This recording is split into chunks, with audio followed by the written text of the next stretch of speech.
ਵਾਹਿਗੁਰੂ ਜੀ ਕਾ ਖਾਲਸਾ ਵਾਹਿਗੁਰੂ ਜੀ ਕੀ ਫਤਿਹ। ਸਨਮਾਨਯੋਗ ਗੁਰੂ ਸਵਾਰਿਓ, ਅੱਜ ਦੀ ਸਿੱਖ missionary college ਵੱਲੋਂ ਚੱਲ ਰਹੀ ਗੁਰਮਤਿ ਕਲਾਸ ਵਿੱਚ ਆਪ ਸਾਰਿਆਂ ਨੂੰ ਜੀ ਆਇਆਂ। ਅੱਜ ਦਾ ਸਾਡਾ ਵਿਸ਼ਾ ਹੈ ਟੂਲਸ ਆਫ ਰਿਲੀਜੀਅਸ ਟੀਚਿੰਗ, ਧਰਮ ਪ੍ਰਚਾਰ ਦੇ ਸਾਧਨ ਸਰੋਤ, ਉਹਨਾਂ ਦੀ ਵਰਤੋਂ। ਇਹ ਵਿਸ਼ਾ ਵੀਰ ਹਰਬੰਸ ਸਿੰਘ ਜੀ ਜੋ ਜਲੰਧਰ ਜ਼ੋਨ ਦੇ ਇੰਚਾਰਜ ਹਨ, ਸੁਪਰੀਮ ਕੌਂਸਲ ਦੇ ਮੈਂਬਰ ਹਨ ਸਿੱਖ ਮਿਸ਼ਨਰੀ ਕਾਲਜ ਦੇ, ਉਹ ਸਾਡੇ ਨਾਲ ਸਾਂਝਾ ਕਰ ਰਹੇ ਹਨ। ਮੈਂ ਵੀਰ ਹਰਬੰਸ ਸਿੰਘ ਜੀ ਨੂੰ ਬੇਨਤੀ ਕਰ ਰਿਹਾ ਹਾਂ, ਕਿਰਪਾ ਕਰਕੇ ਅੱਜ ਆਪਣਾ ਇਹ ਵਿਸ਼ਾ ਆਰੰਭ ਕਰ। ਵੀਰ ਹਰਬੰਸ ਸਿੰਘ ਜੀ। ਵਾਹਿਗੁਰੂ ਜੀ ਕਾ ਖਾਲਸਾ ਵਾਹਿਗੁਰੂ ਜੀ ਕੀ ਫਤਿਹ। ਧੰਨ ਧੰਨ ਸਾਹਿਬ ਸ੍ਰੀ ਗੁਰੂ ਗ੍ਰੰਥ ਸਾਹਿਬ ਜੀ ਮਹਾਰਾਜ ਜੀ ਦੀ ਪਵਿੱਤਰ ਵਿਚਾਰਧਾਰਾ ਨੂੰ ਪ੍ਰਚਾਰਨ ਵਾਲੇ ਸਾਰੇ ਵੀਰ, ਸਿੱਖ ਮਿਸ਼ਨਰੀ ਵੀਰ ਤੇ ਹੋਰ ਜੋ ਨਾਰਮਲ ਸੰਗਤ ਦੇ ਵਿੱਚੋਂ ਵੀਰ ਹਨ, ਭੈਣਾਂ ਹਨ, ਸਾਰਿਆਂ ਨੂੰ ਸਭ ਤੋਂ ਪਹਿਲੇ ਵਾਹਿਗੁਰੂ ਜੀ ਕਾ ਖਾਲਸਾ ਵਾਹਿਗੁਰੂ ਜੀ ਕੀ ਫਤਿਹ। ਸੋ ਅੱਜ ਦਾ ਸਾਡਾ ਵਿਸ਼ਾ ਥੋੜਾ ਗੰਭੀਰ ਆ ਕਿ ਧਰਮ ਪ੍ਰਚਾਰ ਦੇ ਸਾਧਨ ਜਿਹੜੇ ਆ ਉਹ ਕਿਹੜੇ ਕਿਹੜੇ ਹੁੰਦੇ ਆ। ਧਰਮ ਪ੍ਰਚਾਰ ਕਿਵੇਂ, ਧਰਮ ਜਿਹੜੇ ਵੱਡੇ ਧਰਮ, ਤਿੰਨ ਵੱਡੇ ਧਰਮ ਫੈਲੇ, ਈਸਾਈ ਮਤ, ਇਸਲਾਮ ਮਤ ਤੇ ਹਿੰਦੂ ਮਤ, ਸਾਰੇ ਸੰਸਾਰ ਦੇ ਵਿੱਚ ਬਹੁਤ ਵੱਡੇ ਇਹ ਤਿੰਨ ਧਰਮ ਆ। ਇਹਨਾਂ ਨੇ ਕਿਹੜੇ ਕਿਹੜੇ ਟੂਲ ਅਪਣਾਏ ਕਿ ਸੰਸਾਰ ਦੇ ਵੱਡੇ ਧਰਮ ਬਣ ਗਏ, ਤੇ ਉਹਦੇ ਮੁਕਾਬਲੇ ਅਸੀਂ ਕਿੱਥੇ ਖੜੇ ਆ। ਸੋ ਮੇਰਾ ਬਹੁਤਾ ਸਮਾਂ ਤਾਂ ਇਹਨਾਂ ਤਿੰਨਾਂ ਤੇ ਲੱਗੂਗਾ ਕਿ ਉਹਦੇ ਮੁਤਾਬਕ ਅਸੀਂ ਦੇਖੀ ਜਾਣਾ ਆਪਣੇ ਆਪ, ਆਪਣੇ ਮਨ ਦੇ ਨਾਲ ਵਿਚਾਰ ਕਰਕੇ ਕਿ ਜਿੱਦਾਂ ਇਹਨਾਂ ਨੇ ਕੀਤਾ ਉਹਦੇ ਮੁਕਾਬਲੇ 'ਚ ਅਸੀਂ ਸਿੱਖ ਕਿੱਥੇ ਖੜੇ ਆ। ਉਹ ਅਸੀਂ ਆਪਣੇ ਨਾਲ ਹੌਲੀ ਹੌਲੀ ਵਿਚਾਰ ਜਿਹੜੀ ਆ ਆਪਣੇ ਮਨ ਦੇ ਵਿੱਚ ਸਾਡੇ ਆਈ ਜਾਊਗੀ। ਇਹਨੂੰ ਫਿਰ ਪੂਰਾ 1.5 ਘੰਟਾ ਆਪਾਂ ਲਗਾ ਕੇ 6 ਤੇ 7 ਨਵੰਬਰ ਨੂੰ ਪੂਰਾ ਇਹਨੂੰ ਐਲੈਬੋਰੇਟ ਫਿਰ ਉਦੋਂ ਕਰਾਂਗੇ। ਇਹਨੂੰ ਪੂਰੀ ਦੀ ਪੂਰੀ ਪ੍ਰੈਜੈਂਟੇਸ਼ਨ ਬਣਾ ਕੇ ਉਹਦੇ ਵਿੱਚ ਜੋ ਵੀਡੀਓਜ਼ ਜਾਂ ਹੋਰ ਪਾ ਕੇ ਅੱਜ ਤੇ ਜਿੰਨਾ ਸਮਾਂ ਸਾਡੇ ਕੋਲ ਹੈਗਾ ਉਹਦੇ ਮੁਤਾਬਕ, ਜਿੱਦਾਂ ਮੈਂ ਪਹਿਲੇ ਗੱਲ ਕੀਤੀ ਕਿ ਬੜਾ ਗੰਭੀਰ ਇਹ ਮਸਲਾ ਹੈ। ਸੋ ਸਾਰੇ ਹੀ ਸੰਗਤੀ ਰੂਪ ਦੇ ਵਿੱਚ ਜਿੰਨੇ ਵੀ ਮੇਰੇ ਵੀਰ ਭੈਣਾਂ ਜਿਹੜੇ ਜੁਆਇਨ ਆ, ਉਹਨਾਂ ਲਈ ਅੱਗੇ ਇਹ ਬੇਨਤੀ ਆ, ਅਰਦਾਸ ਆ ਕਿ ਆਪ ਜੀ ਨੇ ਇਹਨੂੰ ਧਿਆਨ ਦੇ ਨਾਲ ਸੁਣਨ ਦੀ ਕਿਰਪਾਲਤਾ ਕਰਨੀ। ਸੋ ਮੈਂ ਆਪਣੇ ਵਿਚਾਰ ਸ਼ੁਰੂ ਕਰਦਾ ਕਿ ਦੁਨੀਆ ਦੇ ਅੰਦਰ ਜਿਹੜੇ ਵੀ ਧਰਮ ਸਭ ਤੋਂ ਜ਼ਿਆਦਾ ਫੈਲੇ, ਉਹਨਾਂ ਧਰਮਾਂ ਨੇ ਕੁਝ ਟੂਲ ਅਪਣਾਏ ਧਰਮ ਪ੍ਰਚਾਰ ਦੇ ਲਈ। ਕਿਹੜੇ ਟੂਲ ਅਪਣਾਏ ਉਹਨਾਂ ਨੇ? ਹਰ ਧਰਮ ਦੇ ਪ੍ਰਚਾਰ ਲਈ ਜਾਂ ਕਿਸੇ ਵੀ ਜੋ ਕੰਪਨੀ ਨੇ ਆਪਣੇ ਵਪਾਰ ਦਾ ਵੀ ਪ੍ਰਚਾਰ ਕਰਨਾ ਹੁੰਦਾ, ਉਹਦੇ ਲਈ ਉਹ ਟੂਲ ਅਪਣਾਉਂਦੇ ਆ, ਖਾਸ ਟੂਲ। ਕਿਸੇ ਦੀ ਕੋਈ ਟੈਗ ਲਾਈਨ ਹੁੰਦੀ ਆ, ਕਿਸੇ ਦੀ ਕੋਈ ਟੈਗ ਲਾਈਨ ਹੁੰਦੀ ਆ, ਕਿਸੇ ਦੀ ਕੋਈ ਟੈਗ ਲਾਈਨ ਹੁੰਦੀ ਆ। ਉਹ ਅਲੱਗ-ਅਲੱਗ ਟੂਲ ਆਪਣੇ ਚੀਜ਼ਾਂ ਦੇ ਪ੍ਰਚਾਰ ਦੇ ਲਈ ਉਹ ਫੈਲਾਉਂਦੇ ਆ, ਬਣਾਉਂਦੇ ਆ। ਇਵੇਂ ਧਰਮ ਦੇ ਫੈਲਾਅ ਦੇ ਲਈ ਵੀ ਵੱਖ-ਵੱਖ ਧਰਮਾਂ ਦੇ ਜਿਹੜਾ ਥਿੰਕ ਟੈਂਕ ਆ, ਵੱਖ-ਵੱਖ ਧਰਮਾਂ ਦੇ ਜਿਹੜੇ ਦਾਨੇ ਪੁਰਸ਼ ਆ, ਜਿਹੜੇ ਕਦੇ ਵੀ ਇਹ ਵੀ ਗੱਲ ਯਾਦ ਰੱਖਣ ਵਾਲੀ ਆ, ਜਿਵੇਂ ਹਿੰਦੂ ਮਤ ਆ, ਈਸਾਈ ਮਤ ਆ ਜਾਂ ਇਸਲਾਮ ਮਤ ਆ, ਇਹਨਾਂ ਨੂੰ ਜਿਹੜੇ ਪਿੱਛੋਂ ਟ੍ਰੇਨਿੰਗ ਦਿੰਦੇ ਆ ਜਾਂ ਜਿਹੜੇ ਇਹਨਾਂ ਦੀ ਪਾਲਿਸੀ ਮੈਟਰ ਆ, ਉਹ ਕਦੇ ਵੀ ਦੁਨੀਆ ਦੇ ਸਾਹਮਣੇ ਨਹੀਂ ਆਉਂਦੇ। ਹੁਣ RSS ਦੇ ਵਿੱਚ ਦੁਨੀਆ ਦੇ ਅਨਾਗਪੁਰ ਵਿੱਚ ਕਿਹੜੇ 500 IAS ਬੈਠਾ ਆ ਜਿਹੜਾ ਬਣਾਉਂਦਾ ਪਾਲਿਸੀ, ਉਹ ਸਾਨੂੰ ਨਹੀਂ ਪਤਾ। ਕਿੱਦਾਂ ਉਹ ਕਿਸ ਤਰ੍ਹਾਂ ਲੋਕਾਂ ਦੇ ਨਾਲ ਗੱਲਬਾਤ ਕਰਦਾ, ਕਿਸ ਤਰ੍ਹਾਂ ਸਮਾਜ ਦੇ ਵਿੱਚ ਉਹ ਵਿਚਰਦਾ ਆ, ਜਾਂ ਸਮਾਜ ਨੂੰ ਇੱਕ ਤਰ੍ਹਾਂ ਨੈਰੇਟਿਵ ਸੈੱਟ ਕਰਦੇ ਆ, ਬਿਰਤਾਂਤ ਸੈੱਟ ਕਰਦੇ ਆ। ਉਹ ਲੋਕ ਕੌਣ ਹੁੰਦੇ ਉਹ ਸਾਨੂੰ ਨਹੀਂ ਪਤਾ ਹੁੰਦਾ। ਉਹ ਸਿਰਫ ਪਾਲਿਸੀ ਮੇਕਰ ਹੁੰਦੇ ਆ। ਉਹ ਪਰਦੇ ਦੇ ਪਿੱਛੇ ਜੰਮਦੇ ਆ, ਪਰਦੇ ਦੇ ਪਿੱਛੇ ਮਰ ਜਾਂਦੇ ਆ। ਉਹਨਾਂ ਦਾ ਕਦੀ ਨਾਮ ਸੰਸਾਰ ਦੇ ਸਾਹਮਣੇ ਬਹੁਤ ਜ਼ਿਆਦਾ ਨਹੀਂ ਆਉਂਦਾ। ਇੱਕ ਚਿਹਰੇ ਉਹਨਾਂ ਨੇ ਰੱਖੇ ਹੁੰਦੇ ਆ, ਉਹ ਚਿਹਰੇ ਸਾਹਮਣੇ ਆਉਂਦੇ। ਸਾਨੂੰ ਲੱਗਦਾ ਕਿ ਸ਼ਾਇਦ ਇਹ ਚਿਹਰੇ ਕੰਮ ਕਰ ਰਹੇ, ਜਿਵੇਂ ਹੁਣ ਸਾਨੂੰ ਲੱਗਦਾ ਕਿ ਮੋਦੀ ਤੇ ਅਮਿਤ ਸ਼ਾਹ ਕੰਮ ਕਰਦੇ ਪਏ ਆ ਜਾਂ ਮੋਹਨ ਭਾਗਵਤ ਕੰਮ ਕਰਦਾ ਪਿਆ। ਉਹ ਅਸਲ 'ਚ ਕੰਮ ਨਹੀਂ ਕਰਦੇ ਹੁੰਦੇ। ਤੇ ਵੇ ਈਸਾਈ ਮਤ ਦੇ ਵੈਟੀਕਨ ਦੇ ਪਿੱਛੇ ਕੌਣ ਬੈਠੇ ਆ, ਜਿਹੜੇ ਪੋਪ ਨੂੰ ਸਾਰੀ ਪਲੈਨਿੰਗ ਬਣਾ ਕੇ ਦਿੰਦੇ, ਸਾਰੇ ਈਸਾਈ ਜਗਤ ਨੂੰ ਪਲੈਨਿੰਗ ਬਣਾ ਕੇ ਦਿੰਦੇ। ਉਹਨਾਂ ਦੇ ਚਿਹਰੇ ਕਦੇ ਵੀ ਸਾਹਮਣੇ ਨਹੀਂ ਆਉਣੇ ਦੁਨੀਆ ਦੇ। ਇਸਲਾਮ ਦਾ ਤਾਂ ਬਿਲਕੁਲ ਹੀ ਨਹੀਂ ਆਉਂਦਾ ਕਿ ਮੱਕੇ 'ਚ ਕੌਣ ਬੈਠਾ ਕੀ ਨਹੀਂ। ਉਹ ਤਾਂ ਬਿਲਕੁਲ ਹੀ ਆਪਣੇ ਆਪ ਨੂੰ ਬਿਲਕੁਲ ਹੀ ਕਲੋਜ਼ ਡਾਊਨ ਰੱਖਦੇ। ਉੱਥੇ ਤੇ ਕੋਈ ਦੂਸਰੇ ਧਰਮ ਦਾ ਬੰਦਾ ਪਰਿੰਦਾ ਪਰ ਵੀ ਨਹੀਂ ਮਾਰ ਸਕਦਾ। ਗੁਰੂ ਨਾਨਕ ਪਾਤਸ਼ਾਹ ਇੱਕ ਜਾਇਆ ਉੱਥੇ, ਪਤਾ ਨਹੀਂ ਕਿਸ ਤਰੀਕੇ ਦੇ ਨਾਲ, ਉਹਦੇ ਬਾਰੇ ਵੀ ਆਪਾਂ ਕਦੀ ਫਿਰ ਗੱਲ ਕਰਾਂਗੇ, ਉਹਨਾਂ ਚੀਜ਼ਾਂ ਦੇ ਬਾਰੇ। ਸੋ ਸਭ ਤੋਂ ਪਹਿਲੇ ਗੱਲ ਇਹ, ਸਾਡੇ ਜਦੋਂ ਸਿੱਖ ਮਤ ਦੇ ਵਿੱਚ ਅਸੀਂ ਗੱਲ ਕਰਦੇ ਹਾਂ ਕਿ ਇਹਦੇ ਵਿੱਚ ਕੋਈ ਏਦਾਂ ਦਾ ਥਿੰਕ ਟੈਂਕ ਨਹੀਂ ਬਣਿਆ ਜਿਹੜਾ ਪਿੱਛੋਂ ਹੋ ਕੇ ਸਾਰੀ ਪਾਲਿਸੀ ਕਰੇ, ਔਰ ਨਾ ਹੀ ਇਹੋ ਜਿਹੇ ਇਨਸਾਨ, ਇਹੋ ਜਿਹੇ ਪ੍ਰਚਾਰਕ ਜਾਂ ਇਹੋ ਜਿਹਾ ਲੀਡਰਸ਼ਿਪ ਜਿਹੜੀ ਧਾਰਮਿਕ ਪ੍ਰਚਾਰ ਦੀ, ਜਿਹੜੀ ਰਾਜਨੀਤਿਕ ਪ੍ਰਚਾਰ ਦੀ, ਜਿਹੜੀ ਸਮਾਜਿਕ ਪ੍ਰਚਾਰ ਦੀ, ਜਿਹੜੀ ਸਿੱਖਿਆ ਵਾਲੇ ਪ੍ਰਚਾਰ ਦੀ, ਸਾਰੇ ਪਾਸਿਆਂ ਨੂੰ ਉਹ ਕਵਰ ਕਰਦੇ ਆ ਇਹ ਤਿੰਨੋਂ, ਈਸਾਈ, ਹਿੰਦੂ ਤੇ ਮੁਸਲਮਾਨ। ਸਾਡੇ ਇਦਾਂ ਦਾ ਕੋਈ ਸਿਸਟਮ ਅਜੇ ਤੱਕ ਨਹੀਂ ਬਣਿਆ। ਜੋ ਵੀ ਹੋ ਰਿਹਾ ਉਹ ਸਹਿਜ ਸੁਭਾਅ ਹੋਇਆ, ਜਿੰਨਾ ਵੀ ਹੋਇਆ। ਠੀਕ ਹੈ ਕਿ ਗੁਰੂ ਪਾਤਸ਼ਾਹ ਦੇ ਟਾਈਮ ਸੀਗਾ ਇਹ ਸਾਰਾ ਕੁਝ, ਪਰ ਹੁਣ ਜਿਹੜਾ ਆ ਇਹ ਐਸਾ ਸਾਡੇ ਵਿੱਚ ਕੋਈ ਵੀ ਐਸੀ ਸੰਸਥਾ ਵੀ ਨਹੀਂ ਹੈਗੀ, ਕੋਈ ਥਿੰਕ ਟੈਂਕ ਵੀ ਨਹੀਂ ਹੈਗਾ। ਜੇ ਥਿੰਕ ਟੈਂਕ ਕੋਈ ਹੈਗਾ ਤੇ ਉਹਦੀ ਗੱਲ ਸੁਣਨ ਵਾਲੇ ਅੱਗੇ, ਜਿਨ੍ਹਾਂ ਨੇ ਸਮਾਜ ਦੇ ਵਿੱਚ ਨੈਰੇਟਿਵ ਸੈੱਟ ਕਰਨਾ ਹੁੰਦਾ, ਜਿਨ੍ਹਾਂ ਨੇ ਰਾਜਨੀਤਿਕ ਲੋਕਾਂ ਦਾ ਨੈਰੇਟਿਵ ਸੈੱਟ ਕਰਨਾ ਹੁੰਦਾ ਆ, ਜਿਨ੍ਹਾਂ ਨੇ ਧਾਰਮਿਕ ਖੇਤਰ ਦੇ ਵਿੱਚ, ਸਿੱਖਿਆ ਦੇ ਖੇਤਰ ਦੇ ਵਿੱਚ ਨੈਰੇਟਿਵ ਸੈੱਟ ਕਰਨੇ ਹੁੰਦੇ ਆ, ਉਹ ਲੋਕ ਅਜੇ ਤੱਕ ਨਾ ਉਹ ਲੀਡਰ ਸਾਡੇ ਵਿੱਚ ਪੈਦਾ ਹੋਏ ਥਿੰਕ ਟੈਂਕ, ਕਿ ਉਹ ਲੋਕ ਉਸ ਥਿੰਕ ਟੈਂਕ ਦੀ ਗੱਲ ਸੁਣ ਸਕਣ, ਕਿਉਂਕਿ ਉਹਨਾਂ ਨੇ ਗੱਲ ਸੁਣੋਗੇ ਉਹ ਤਾਂ ਹੀ ਉਹ ਗੱਲ ਜਿਹੜੀ ਆ ਅੱਗੇ ਜਾਂਦੀ ਆ। ਸੋ ਸਾਡੇ ਜੋ ਵੀ ਹੋ ਰਿਹਾ, ਜਿੰਨਾ ਵੀ ਪ੍ਰਚਾਰ ਹੋ ਰਿਹਾ, ਸਹਿਜ ਸੁਭਾਅ ਹੋ ਰਿਹਾ। ਇਹਦੇ ਪਿੱਛੇ ਕੋਈ ਬਹੁਤ ਵੱਡੀ ਪਲੈਨਿੰਗ, ਕੋਈ ਬਹੁਤ ਵੱਡੀ ਯੋਜਨਾਬੰਦੀ ਜਾਂ ਬਹੁਤ ਵੱਡਾ ਕੋਈ ਪਿੱਛੋਂ ਜਿਹਨੂੰ ਫਾਈਨੈਂਸ਼ੀਅਲ ਕਹਿ ਦਿੰਦੇ ਆ ਸਿਸਟਮ ਪੂਰਾ, ਜਾਂ ਪੂਰਾ ਸਿਸਟਮ ਮੀਡੀਆ ਦਾ ਸਿਸਟਮ ਪੂਰਾ, ਉਹ ਐਸਾ ਕੋਈ ਵੀ ਸਾਡੇ ਕੋਲ ਕੋਈ ਵੀ ਆਰਗੇਨਾਈਜ਼ਡ ਚੀਜ਼ ਜਿਹੜੀ ਆ ਉਹ ਨਹੀਂ ਹੈਗੀ। ਹੁਣ ਆਪਾਂ ਦੇਖਦੇ ਕਿ ਵੱਖ-ਵੱਖ ਧਰਮਾਂ ਨੂੰ ਫੈਲਣ ਦੇ ਲਈ ਕਿਹੜੇ-ਕਿਹੜੇ ਟੂਲ ਜਿਹੜੇ ਆ ਉਹ ਮੁੱਖ ਰੂਪ ਦੇ ਵਿੱਚ ਅਪਣਾਏ। ਸਭ ਤੋਂ ਪਹਿਲੇ ਆਪਾਂ ਈਸਾਈ ਮਤ ਦੀ ਗੱਲ ਕਰਦੇ ਆ। ਈਸਾਈ ਮਤ ਨੇ ਜਿਹੜੇ ਟੂਲ ਅਪਣਾਏ ਉਹ ਸੀਗੇ ਸਿੱਖਿਆ, ਸਿਹਤ, ਢਾਈ ਤੇ ਅੰਗਰੇਜ਼ੀ। ਇਹ ਇਹਨਾਂ ਨੇ 4 ਆਪਣੇ ਰੱਖੇ ਕਿ ਸਾਰੇ ਸੰਸਾਰ ਦੀ ਸਿੱਖਿਆ ਦੇ ਉੱਪਰ ਤੁਹਾਡਾ ਕਬਜ਼ਾ ਚਾਹੀਦਾ, ਸਾਰੇ ਸੰਸਾਰ ਦੇ ਸਿਹਤ ਦੇ ਸਾਧਨਾਂ ਦੇ ਉੱਪਰ ਤੁਹਾਡਾ ਕਬਜ਼ਾ ਚਾਹੀਦਾ, ਤੇ ਪਹਿਰਾਵੇ ਦੇ ਵਿੱਚ ਉਹਨਾਂ ਨੇ ਟਾਈ ਤੇ ਬੋਲੀ ਦੇ ਵਿੱਚ ਅੰਗਰੇਜ਼ੀ ਚੁਣੀ। ਅੰਗਰੇਜ਼ੀ ਕੋਈ ਬਹੁਤ ਵੱਡੀ ਭਾਸ਼ਾ ਨਹੀਂ ਸੀਗੀ। ਅੰਗਰੇਜ਼ੀ ਅੱਜ ਵੀ ਬਹੁਤ ਗਰੀਬ ਭਾਸ਼ਾ ਆ। ਜਿਹੜੇ ਬਹੁਤੇ ਸ਼ਬਦ ਜਿਹੜੇ ਆ ਉਧਾਰੇ ਲੈ ਕੇ ਕੰਮ ਚਲਾਉਂਦੇ ਆ, ਲੈਟਿਨ ਤੋਂ ਲੈਂਦੇ ਆ, ਇਟਾਲੀਅਨ ਤੋਂ ਲੈਂਦੇ ਆ, ਗ੍ਰੀਕ ਤੋਂ ਲੈਂਦੇ ਆ, ਹੁਣ ਤੇ ਹਿੰਦੀ ਤੋਂ ਵੀ ਬਹੁਤ ਸਾਰੇ ਜੰਗਲ, ਹੋਰ ਬਹੁਤ ਸਾਰੇ ਯੋਗਾ ਜਾਂ ਹੋਰ, ਮਤਲਬ ਹਿੰਦੀ ਤੋਂ ਬਹੁਤ ਸਾਰੇ ਵਰਡ, ਲਗਭਗ 300-400 ਵਰਡ ਜਿਹੜਾ ਆ ਉਹ ਹਿੰਦੀ ਤੋਂ ਲੈ ਕੇ ਵੀ ਚੱਲਦੇ ਪਏ ਆ। ਬਹੁਤ ਸਾਰਾ ਜਿਹੜਾ ਇਹਨਾਂ ਦੀ ਟੈਕਨੀਕਲ ਵਰਡਿੰਗ ਆ ਉਹ, ਜੇ ਮੈਂ ਬਹੁਤਾ ਡਿਟੇਲ ਦੇ ਵਿੱਚ ਨਾ ਜਾਵਾਂ, ਲੇਸਿਸਫੇਅਰ ਤੋਂ ਲੈ ਕੇ, ਚਾਹੇ ਉਹ ਸਾਇੰਸ ਦੀ ਹੋਵੇ ਟੈਕਨੀਕਲ ਵਰਡਿੰਗ, ਉੱਥੇ ਅਲਫਾ, ਬੀਟਾ, ਗਾਮਾ, ਈਵਨ ਉਹਨਾਂ ਦੀ ਜਿਹੜਾ ਐਲਫਾਬੈਟ ਆ ਉਹ ਵੀ ਆਪਣੇ ਨਹੀਂ ਵੱਡੇ ਤੌਰ ਦੇ ਉੱਤੇ ਆਪਣੀ ਟੈਕਨੋਲੋਜੀ ਦੇ ਵਿੱਚ ਯੂਜ਼ ਕਰਦੇ, ਉਹ ਵੀ ਸਾਰਾ ਗ੍ਰੀਕ ਤੋਂ ਲਿਆ ਆ ਜਾਂ ਲੈਟਿਨ ਭਾਸ਼ਾਵਾਂ ਤੋਂ ਲਏ ਹੋਏ ਉਹ ਯੂਜ਼ ਕਰਦੇ ਆ। ਪਰ ਉਹਨਾਂ ਨੇ ਦੇਖਿਆ ਕਿ ਇਹ ਜਿਹੜੀ ਅੰਗਰੇਜ਼ੀ ਆ ਇਹ ਥੋੜੀ ਈਜ਼ੀ ਆ ਭਾਸ਼ਾ। ਜਿਵੇਂ ਸਾਡੇ ਸੰਸਕ੍ਰਿਤ ਦੀ ਬਜਾਏ ਨਾ ਹਿੰਦੂਆਂ ਨੇ ਹਿੰਦੀ ਲੈ ਲਈ ਕਿ ਹਿੰਦੀ ਥੋੜੀ ਈਜ਼ੀ ਆ। ਅਰੇਬੀਅਨ ਲੋਕਾਂ ਨੂੰ ਸਮਝ ਨਹੀਂ ਸੀ ਲੱਗਦੀ, ਮੁਸਲਮਾਨਾਂ ਨੇ ਫਿਰ ਉਹਨੂੰ ਉਰਦੂ ਦੇ ਵਿੱਚ ਪਹਿਲਾਂ ਫਾਰਸੀ 'ਚ ਤਬਦੀਲ ਕੀਤਾ। ਫਾਰਸੀ ਵੀ ਫਿਰ ਬਹੁਤ ਸਾਰੇ ਆਮ ਲੋਕਾਂ ਤੱਕ ਨਹੀਂ ਪਹੁੰਚ ਸਕਦੀ ਸੀਗੀ, ਤੇ ਫਿਰ ਉਹਨਾਂ ਨੇ ਉਹਨੂੰ ਉਰਦੂ ਦੇ ਵਿੱਚ ਤਬਦੀਲ ਕੀਤਾ ਇੱਥੋਂ ਦੇ ਇਲਾਕੇ ਦੇ ਹਿਸਾਬ ਦੇ ਨਾਲ। ਤੇ ਫਾਰਸੀ ਨੂੰ ਉੱਥੇ ਦੇ ਜਿਹੜੇ ਜਿੱਥੇ-ਜਿੱਥੇ ਵੀ ਪ੍ਰਚਾਰਕ ਦੇ ਤੌਰ ਤੇ ਗਏ, ਉੱਥੇ-ਉੱਥੇ ਉਹਦੇ ਹਿਸਾਬ ਦੇ ਨਾਲ ਉਹਨਾਂ ਨੇ ਚੇਂਜ ਕੀਤੀ, ਤਾਂ ਕਿ ਜਿਹੜੀ ਲੋਕਾਂ ਨੂੰ ਆਪਣੇ ਹਿਸਾਬ ਦੇ ਨਾਲ ਗੱਲ ਕਰਨ ਦੇ ਵਿੱਚ ਇਹਨਾਂ ਨੂੰ ਆ ਸਕੇ, ਜਿਹੜੀ ਬਹੁਤੀ ਜ਼ਿਆਦਾ ਮੁਸ਼ਕਲ ਨਾ ਆਵੇ, ਬਹੁਤ ਆਸਾਨੀ ਦੇ ਨਾਲ ਗੱਲ ਕਰ ਸਕਣ। ਸੋ ਈਸਾਈ ਮਤ ਦੀ ਪਹਿਲਾਂ ਗੱਲ ਕਰੀਏ, ਉਰਦੂ ਤੇ ਆਪਾਂ ਇਸਲਾਮ ਮਤ ਦੇ ਟਾਈਮ ਵਿੱਚ ਆਵਾਂਗੇ। ਸਭ ਤੋਂ ਪਹਿਲੇ ਇਹਨਾਂ ਨੇ ਸਿੱਖਿਆ ਦੇ ਉੱਪਰ ਕਬਜ਼ਾ ਕੀਤਾ।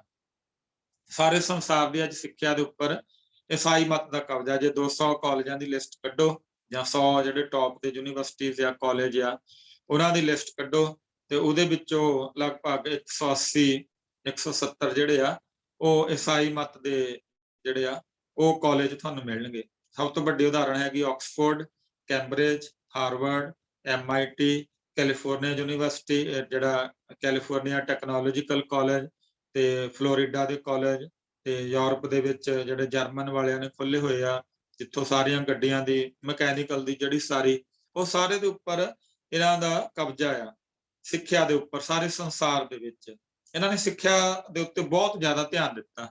ਯੂਨੀਵਰਸਿਟੀਆਂ ਬਣਾਉਣ 'ਚ ਇਕੱਲੀ ਯੂਨੀਵਰਸਿਟੀ ਬਣਾਈ ਨਹੀਂ, ਫਿਰ ਉਹਦੀ ਜਿਹੜੀ ਕੁਆਲਿਟੀ ਸੀਗੀ ਉਹਦੇ ਤੇ ਬਹੁਤ ਜ਼ਿਆਦਾ ਧਿਆਨ ਦਿੱਤਾ, ਤੇ ਲੋਕਾਂ ਦੇ ਨੈਰੇਟਿਵ ਸੈੱਟ ਕੀਤੇ ਕਿ ਸਿੱਖਿਆ ਦੇ ਵਿੱਚ ਜਿਹੜੇ ਇਹ ਟੈਕਨੋਲੋਜੀ, ਜਿਹੜੀ ਲੇਟੈਸਟ ਟੈਕਨੋਲੋਜੀ ਸਾਰੀ ਲਗਭਗ ਈਸਾਈ ਕਾਲਜਾਂ ਦੇ ਕੋਲ ਹੈ। ਹੁਣ ਚਾਈਨਾ ਟੇਕ ਓਵਰ ਕਰਨ ਦੀ ਕੋਸ਼ਿਸ਼ ਕਰ ਰਿਹਾ, ਬੀਜਿੰਗ ਯੂਨੀਵਰਸਿਟੀ ਜਿਹੜੀ ਆ, ਜਾਂ ਜਾਪਾਨ ਉਹਨਾਂ ਦੀ ਟੋਕੀਓ ਯੂਨੀਵਰਸਿਟੀ ਆ ਜਿਹੜੀ ਉਹ, ਜਾਂ ਇਹਨਾਂ ਦੇ ਟੋਕੀਓ ਕਾਲਜ ਆਫ ਇੰਜੀਨੀਅਰਿੰਗ ਹੈਗੇ ਆ।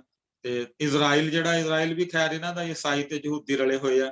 ਉਹਨਾਂ ਦਾ ਐਗਰੀਕਲਚਰ ਦੇ ਵਿੱਚ ਸਪਾਈਂਗ, ਜਿਹਨੂੰ ਜਸੂਸੀ ਕਹਿੰਦੇ, ਉਹ ਜੰਤਰ ਬਣਾਉਣ ਦੇ ਵਿੱਚ, ਤੇ ਖਾਸ ਕਰਕੇ ਕਿਲਿੰਗ ਜਿਹੜੇ ਇੰਸਟਰੂਮੈਂਟ ਆ ਜਿਹਨਾਂ ਦਾ ਪਤਾ ਨਹੀਂ ਲੱਗਦਾ, ਬਿਨਾਂ ਦੇਖੇ ਤੋਂ ਬੰਦੇ ਨੂੰ ਮਤਲਬ ਮਾਰਨ ਦੇ ਜਿਹੜੇ ਸਾਧਨ ਬਣਾਏ ਹੋਆ, ਉਹਦੇ ਵਿੱਚ ਇਜ਼ਰਾਈਲ ਦੀ ਜਿਹੜੀ ਸਪੈਸ਼ਲਾਈਜੇਸ਼ਨ ਆ।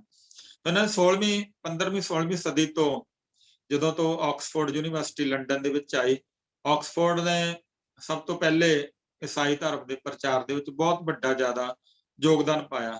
ਤੇ ਉਹਦੇ ਲਈ ਇਹਨਾਂ ਨੇ ਫਿਰ ਸਾਹਿਤ ਵੀ ਲਿਖਿਆ, ਡਿਕਸ਼ਨਰੀਆਂ ਵੀ ਲਿਖੀਆਂ, ਆਕਸਫੋਰਡ ਨੇ ਲਿਖੀਆਂ, ਉਸ ਤੋਂ ਬਾਅਦ ਕੈਂਬਰਿਜ ਨੇ ਲਿਖੀਆਂ।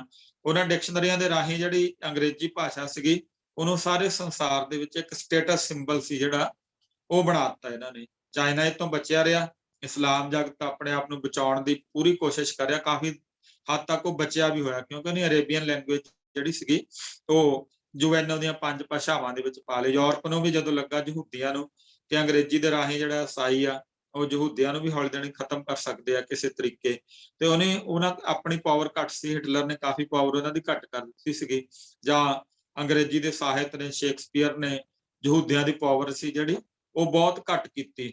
ਖਾਸ ਕਰ ਸ਼ੇਕਸਪੀਅਰ ਨੇ, ਚੌਸਰ ਨੇ ਤੇ ਮਿਲਟਨ ਨੇ, ਟੈਨੀਸਨ ਨੇ ਬਹੁਤ ਉੱਚ ਪਾਏ ਦੀਆਂ ਇਹਨਾਂ ਨੇ ਕਵਿਤਾਵਾਂ, ਇਹਨਾਂ ਨੇ ਬਹੁਤ ਉੱਚ ਪਾਏ ਦੇ ਡਰਾਮੇ, ਉਹ ਸਾਰਾ ਕੁਝ ਲਿਖਿਆ। ਤੇ ਯਹੂਦੀਆਂ ਨੂੰ ਜਦੋਂ ਖਤਰਾ ਲੱਗਾ ਤੇ ਉਹਨਾਂ ਨੇ ਫਿਰ ਉਹਨਾਂ ਦੀ ਆਪਣੀ ਭਾਸ਼ਾ ਜਿਹੜੀ ਹੈਬਰਿਊ ਸੀਗੀ, ਉਹ ਬਹੁਤ ਜ਼ਿਆਦਾ ਔਖੀ ਭਾਸ਼ਾ ਸੀਗੀ ਔਰ ਉਹਦੇ ਵਿੱਚ ਬਹੁਤ ਜ਼ਿਆਦਾ ਚੰਗਾ ਸਾਹਿਤ ਵੀ ਨਹੀਂ ਲਿਖ ਸਕੇ। ਤੇ ਫਿਰ ਇਹਨਾਂ ਨੇ ਇਟਾਲੀਅਨ ਭਾਸ਼ਾ, ਗ੍ਰੀਕ ਭਾਸ਼ਾ, ਜਰਮਨ ਲੈਂਗੁਏਜ, ਸਪੈਨਿਸ਼, ਖਾਸ ਕਰਕੇ ਸਪੈਨਿਸ਼ ਦੇ ਉੱਤੇ ਯਹੂਦੀਆਂ ਨੇ ਬਹੁਤ ਜ਼ੋਰ ਦਿੱਤਾ, ਕਿਉਂਕਿ ਲੈਟਿਨ ਅਮਰੀਕਾ ਦੇ ਵਿੱਚ, ਕੈਨੇਡਾ ਦਾ ਅੱਜ ਵੀ ਕਿਊਬੈਕ ਹੈ, ਉੱਥੇ ਫ੍ਰੈਂਚ, ਸਪੈਨਿਸ਼, ਅਮਰੀਕਾ ਦੇ ਵਿੱਚ ਸਪੈਨਿਸ਼ ਬਹੁਤ ਚੱਲਦੀ ਆ। ਸੋ ਇਹਨਾਂ ਨੇ ਯਹੂਦੀਆਂ ਨੇ ਫਿਰ ਉਹਦਾ ਆਸਰਾ ਲਿਆ ਕਿ ਉਹਨੂੰ ਵੀ ਆਪਣੀ ਬਣਦੀ ਜਗ੍ਹਾ ਰੱਖ ਛੱਡੀਏ ਤਾਂ ਕਿ ਅੰਗਰੇਜ਼ੀ ਜਿਹੜੀ ਆ ਉਹ ਸਾਰੀ ਦੁਨੀਆ ਦੇ ਉੱਪਰ ਕਾਬਜ ਨਾ ਹੋ ਜਾਵੇ। ਪਰ ਫਿਰ ਵੀ ਆਕਸਫੋਰਡ ਨੇ ਬਾਕੀ ਧਰਮਾਂ ਦੇ ਉੱਪਰ ਬਹੁਤ ਹਮਲੇ ਕੀਤੇ।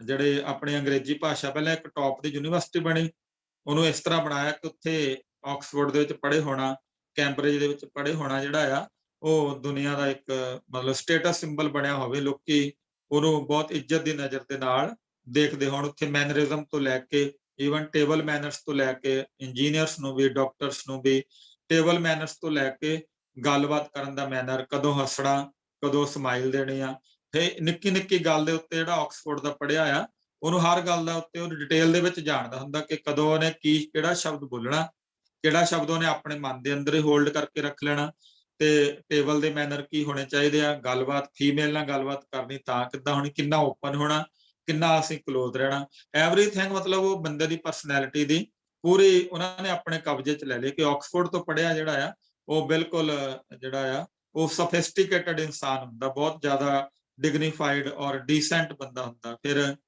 ਇਸ ਅੰਗਰੇਜ਼ੀ ਭਾਸ਼ਾ ਦੇ ਰਾਹੀਂ ਆਕਸਫੋਰਡ ਨੇ ਸਿੱਖਿਆ ਸਾਰੇ ਸੰਸਾਰ ਦੇ ਵਿੱਚ ਫੈਲਾਈ, ਅੰਗਰੇਜ਼ੀ ਨੂੰ ਫੈਲਾਇਆ ਸਾਰੇ ਸੰਸਾਰ ਦੇ ਵਿੱਚ। ਸ਼ੇਕਸਪੀਅਰ ਨੂੰ ਸਾਰੇ ਸੰਸਾਰ ਦੇ ਵਿੱਚ ਸਭ ਤੋਂ ਵੱਡਾ ਡਰਾਮਾਟਿਸਟ ਫਿੱਟ ਕੀਤਾ, ਸਾਰੇ ਸੰਸਾਰ ਦੇ ਵਿੱਚ ਆਪਣੇ ਪੋਇਟ ਦੇ ਨਾਮ ਲਿਖ ਕੇ। ਹਾਲਾਂਕਿ ਅੰਗਰੇਜ਼ੀ ਦੇ ਪੋਇਟਾਂ ਤੋਂ ਸੋਹਣੀਆਂ ਸੋਹਣੀਆਂ ਕਵਿਤਾਵਾਂ ਤੁਹਾਨੂੰ ਹਿੰਦੀ 'ਚ ਮਿਲ ਜਾਊਗੀਆਂ, ਬਹੁਤ ਸਾਰੀਆਂ ਕਹਾਣੀਆਂ ਪੰਜਾਬੀ 'ਚ ਵੀ ਮਿਲ ਜਾਊਗੀਆਂ ਅੰਗਰੇਜ਼ੀ ਦੀਆਂ ਕਹਾਣੀਆਂ ਤੋਂ, ਤੇ ਰਸ਼ੀਅਨ ਭਾਸ਼ਾ 'ਚ ਐਂਟਨ ਚੈਖੋਵ ਦੀਆਂ ਕਹਾਣੀਆਂ ਮਿਲ ਜਾਊਗੀਆਂ। ਐਂਟਨ ਚੈਖੋਵ ਨੇ ਜਦੋਂ ਇਹਨਾਂ ਨੂੰ ਕੀਤਾ, ਚੈਲੰਜ ਕਰਨਾ ਸ਼ੁਰੂ ਕੀਤਾ, ਰਸ਼ੀਆ ਨੇ ਇਹਨਾਂ ਨੂੰ ਚੈਲੰਜ ਕਰਨਾ ਸ਼ੁਰੂ ਕੀਤਾ ਕਾਮਰੇਡਾਂ ਨੇ, ਤਾਂ ਇਹਨਾਂ ਨੇ ਫਿਰ ਉਹ ਹੈਨਰੀ ਉਹ ਤੋਂ ਕਹਾਣੀਆਂ, ਉਹਨਾਂ ਦੀਆਂ ਕਹਾਣੀਆਂ ਨੂੰ ਇਹਦੇ ਮੁਕਾਬਲੇ ਖੜਾ ਕਰਕੇ ਸਾਰੇ ਪਾਸੋਂ ਹਮਲਾ ਕਰਦੇ ਆ। ਤੇ ਉਹਦੀਆਂ ਉਹ ਹੈਨਰੀ ਦੀਆਂ ਕਹਾਣੀਆਂ ਦੇ ਉੱਤੇ ਇਹਨਾਂ ਨੇ ਸਾਰੇ ਸੀਰੀਅਲ ਬਣਾ ਕੇ ਉਹ ਹੈਨਰੀ ਦੀਆਂ ਕਹਾਣੀਆਂ ਦੇ ਉੱਪਰ ਛੋਟੇ ਛੋਟੀਆਂ ਮੂਵੀਜ਼ ਬਣਾ ਕੇ, ਛੋਟੇ ਛੋਟੀਆਂ ਡਾਕੂਮੈਂਟਰੀਜ਼ ਬਣਾ ਕੇ ਐਂਟਨ ਚੈਖੋਵ ਨੂੰ ਇਹਨਾਂ ਨੇ ਫਿਰ ਇੱਕ ਵਾਰ ਪਿੱਛੇ ਸੁੱਟ ਦਿੱਤਾ। ਜਦੋਂ ਲਿਓ ਟਾਲਸਟਾਏ ਉੱਠਿਆ ਤੇ ਉਹਦੇ ਮੁਕਾਬਲੇ ਦੇ ਵਿੱਚ ਫਿਰ ਇਹਨਾਂ ਨੇ ਸ਼ੇਕਸਪੀਅਰ ਦੀ ਜਿਹੜੀ ਇੰਗਲਿਸ਼ ਸੀਗੀ ਉਹ ਸਾਰੀ ਸੰਸਾਰ ਦੇ ਵਿੱਚ ਫੈਲਾਈ। ਹਾਲਾਂਕਿ ਟਾਲਸਟਾਏ ਨੂੰ ਰੋਕ ਨਹੀਂ ਸਕੇ, ਪਰ ਫਿਰ ਵੀ ਅੱਜ ਸਾਡੇ ਬੱਚੇ ਜਿੰਨੇ ਵੀ ਸੰਸਾਰ ਦੇ ਉਹਨੇ ਟਾਲਸਟਾਏ ਘੱਟ ਪੜ੍ਹਿਆ ਹੋਊਗਾ, ਸ਼ੇਕਸਪੀਅਰ ਜਿਹੜਾ ਸਕੂਲਾਂ ਦੇ ਸਿਲੇਬਸ ਦਾ ਹਿੱਸਾ ਬਣਾ ਕੇ ਉਹ ਸਾਰੇ ਦਾ ਸਾਰਾ ਪੜ੍ਹਾਇਆ। ਸ਼ੇਕਸਪੀਅਰ ਦੇ ਥਰੂ ਇਹਨਾਂ ਨੇ ਯਹੂਦੀਆਂ ਦੇ ਉੱਤੇ ਬਹੁਤ ਵੱਡੇ ਵੱਡੇ ਹਮਲੇ ਕੀਤੇ।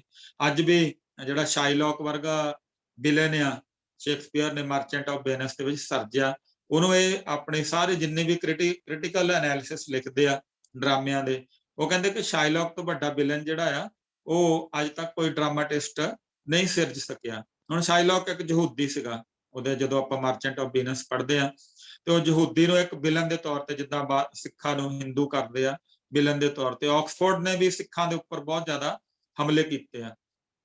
ਆਕਸਫੋਰਡ ਨੂੰ ਜਦੋਂ ਪਤਾ ਲੱਗਾ ਕਿ ਇੱਕ ਜਿਹੜਾ ਈਸਟਰਨ ਰਿਲੀਜਨ ਜਿਹੜਾ ਆ ਉਹ ਸਾਰੇ ਸੰਸਾਰ ਦੇ ਵਿੱਚ ਫੈਲਣ ਦੀ ਸਮਰੱਥਾ ਰੱਖਦਾ ਆ, ਤੇ ਆਕਸਫੋਰਡ ਨੇ ਸਿੱਖੀ ਦੇ ਉੱਪਰ ਵੀ ਬਹੁਤ ਸਾਰੀਆਂ ਐਸੀਆਂ ਗੱਲਾਂ ਲਿਖੀਆਂ ਆਪਣੀਆਂ ਕਿਤਾਬਾਂ ਦੇ ਵਿੱਚ ਈਵਨ ਇੰਡੀਆ ਦੇ ਵਿੱਚ ਕਿਤਾਬ ਜਿਹੜੀ ਆ ਆਕਸਫੋਰਡ ਦੀ ਚੱਲਦੀ ਆ 6 ਤੋਂ ਲੈ ਕੇ 10 ਦੇ ਵਿੱਚ, ਸੌਰੀ 3 ਤੋਂ ਲੈ ਕੇ 10 ਤੱਕ, ਉਹਦੇ ਚ 5th ਕਲਾਸ ਦੇ ਵਿੱਚ 6th ਕਲਾਸ ਦੀ ਕਿਤਾਬ ਦੇ ਵਿੱਚ ਉਹ ਬਹੁਤ ਸਾਰੇ CBSE ਸਕੂਲ ਵੀ ਪੜ੍ਹਾਉਂਦੇ ਆ, ਬਹੁਤ ਸਾਰੇ ICSE ਸਕੂਲ ਵੀ ਪੜ੍ਹਾਉਂਦੇ ਆ। ਉਹਦੇ ਉੱਤੇ ਦਾੜੀ ਬਾਰੇ, ਕੇਸਾਂ ਬਾਰੇ ਤੁਹਾਨੂੰ ਬਹੁਤ ਸਾਰਾ ਇਦਾਂ ਦਾ ਮਟੀਰੀਅਲ ਮਿਲ ਜਾਊਗਾ। ਔਰ ਇਹ ਜਿਹੜੇ ਇਹਨਾਂ ਨੇ ਬੋਰਡ ਸੈੱਟ ਕੀਤੇ ਹੋ, ICSE ਬੋਰਡ ਆ, CBSE ਬੋਰਡ ਆ, ਕੈਂਬਰਿਜ ਐਜੂਕੇਸ਼ਨ ਬੋਰਡ ਆ, ਇਹ ਸਾਰੇ ਦੇ ਉੱਪਰ ਈਸਾਈ ਮਤ ਦਾ ਪਿਛਲੇ ਪਾਸਿਓਂ ਕਬਜ਼ਾ ਆ। ਇਹ ਸਿੱਖਿਆ ਦਾ ਜਿਹੜਾ ਇਹਨਾਂ ਦਾ ਖੇਤਰ ਆ। ਉਸ ਤੋਂ ਬਾਅਦ ਇਹ ਸਿੱਖਿਆ ਨੂੰ ਮੀਡੀਆ ਦੇ ਵਿੱਚ ਵੀ ਲੈ ਕੇ ਗਏ, ਜਿੱਥੇ ਇਹਨਾਂ ਨੇ ਬਹੁਤ ਸਾਰੇ ਚੈਨਲ ਦੂਸਰੇ ਖੋਲੇ, ਉੱਥੇ ਹਿਸਟਰੀ ਚੈਨਲ, ਡਿਸਕਵਰੀ ਚੈਨਲ ਤੇ ਹੋਰ ਇਦਾਂ ਦੇ ਚੈਨਲ ਬਹੁਤ ਸਾਰੇ। ਜਦੋਂ ਲੱਗਾ ਕਿ ਜਿਹੜਾ ਹਿਟਲਰ ਹੈ ਉਹ ਪਪੂਲਰ ਹੋ ਰਿਹਾ ਜ਼ਿਆਦਾ, ਤੇ ਇਹਨਾਂ ਨੇ ਹਿਸਟਰੀ ਚੈਨਲ ਉਦੋਂ ਸ਼ੁਰੂ ਕੀਤਾ ਫਿਰ ਆਪਣਾ, ਕਿ ਹਿਟਲਰ ਦੀ ਵਿਚਾਰਧਾਰਾ ਮਤਲਬ ਸੀਗਾ ਕਿ ਆਰੀਅਨ ਵਿਚਾਰਧਾਰਾ। ਹਿਟਲਰ ਦੀ ਵਿਚਾਰਧਾਰਾ ਦਾ ਮਤਲਬ ਸੀਗਾ ਕਿ ਆਰੀਅਨ ਵਿਚਾਰਧਾਰਾ ਦੇ ਰਾਹੀਂ ਹਿੰਦੂ ਵਿਚਾਰਧਾਰਾ ਜਿਹੜੀ ਅੱਗੇ, ਉਹ ਕਿਉਂਕਿ ਆਪਣੇ ਆਪ ਨੂੰ ਆਰੀਅਨ ਕਹਾ ਕੇ ਬੜਾ ਖੁਸ਼ ਹੁੰਦਾ ਸੀਗਾ, ਸਵਾਸਤਿਕਾ ਦਾ ਨਿਸ਼ਾਨ ਬਣਾ ਕੇ ਬੜਾ ਖੁਸ਼ ਹੁੰਦਾ ਸੀ। ਔਰ ਹਿਟਲਰ ਜਿਸ ਤਰ੍ਹਾਂ ਅੱਜ ਆਪਣੇ ਨਿਹੰਗ ਸਿੰਘਾਂ ਵਾਲਾ ਵਰਤਾਰਾ ਹੋ ਕੇ ਹਟਿਆ, ਬਹੁਤ ਸਾਰੇ ਲੋਕ ਮੀਡੀਆ ਦੇ ਉੱਤੇ ਉਹਨਾਂ ਦੀ ਆਲੋਚਨਾ ਵੀ ਕਰ ਰਹੇ, ਔਰ ਬਹੁਤ ਸਾਰੇ ਜਿਹੜੇ ਦੂਸਰੇ ਧਰਮਾਂ ਦੇ ਲੋਕ ਆ ਉਹ ਪ੍ਰਸ਼ੰਸਾ ਵੀ ਕਰਦੇ ਪਏ। ਈਵਨ ਮੈਨੂੰ ਇੱਕ ਲੜਕੀ ਦਾ ਮੈਸੇਜ ਆਇਆ, ਹਿੰਦੂ ਲੜਕੀ, ਮੇਰੇ ਕੋਲ ਸਟੂਡੈਂਟ ਸੀਗੀ ਅੱਜ ਤੋਂ 8-10 ਸਾਲ ਪਹਿਲੇ, ਕਹਿੰਦੀ ਮੈਂ ਅੱਜ ਤੋਂ ਆਪਣੇ ਨਾਮ ਦੇ ਨਾਲ ਕੌਰ ਵੀ ਲਾਉਣਾ, ਤੇ ਮੈਨੂੰ ਵਾਲ ਲੰਬੇ ਕਰਨ ਵਾਲੇ ਸ਼ੈਂਪੂ ਜਾਂ ਉਹ ਜਿਹੜੇ ਤੇਲ ਆ ਉਹ ਭੇਜ ਦੇ। ਮੈਂ ਉਹਨਾਂ ਨੂੰ ਫਿਰ ਉੱਥੇ ਭੇਜੇ ਕੈਨੇਡਾ, ਐਮਾਜ਼ੋਨ ਤੋਂ ਆਰਡਰ ਕਰਕੇ। ਮੈਂ ਕਿਹਾ ਤੇਰੇ ਕੋਲ ਘਰ ਪਹੁੰਚ ਜਾਊਗੀ। ਕਹਿੰਦੀ ਕਿ ਮੈਨੂੰ ਜਿਹੜੀ ਇਹ ਨਿਹੰਗਾਂ ਵਾਲੀ ਘਟਨਾ ਹੋਈ, ਮੈਨੂੰ ਨਹੀਂ ਸੀ ਪਤਾ ਕਿ ਇੰਨਾ ਸਤਿਕਾਰ ਵੀ ਆਪਣੇ ਗੁਰੂ ਦਾ ਕੋਈ ਕਰ ਸਕਦਾ, ਜਾਂ ਇਸ ਤਰ੍ਹਾਂ ਵੀ ਹੋ ਸਕਦਾ ਕਿ ਜਦੋਂ ਕਾਨੂੰਨ ਤੁਹਾਨੂੰ ਹੈਲਪ ਨਹੀਂ ਕਰਦਾ। ਖੈਰ ਇੱਕ ਅਲੱਗ ਵਿਸ਼ਾ ਆ।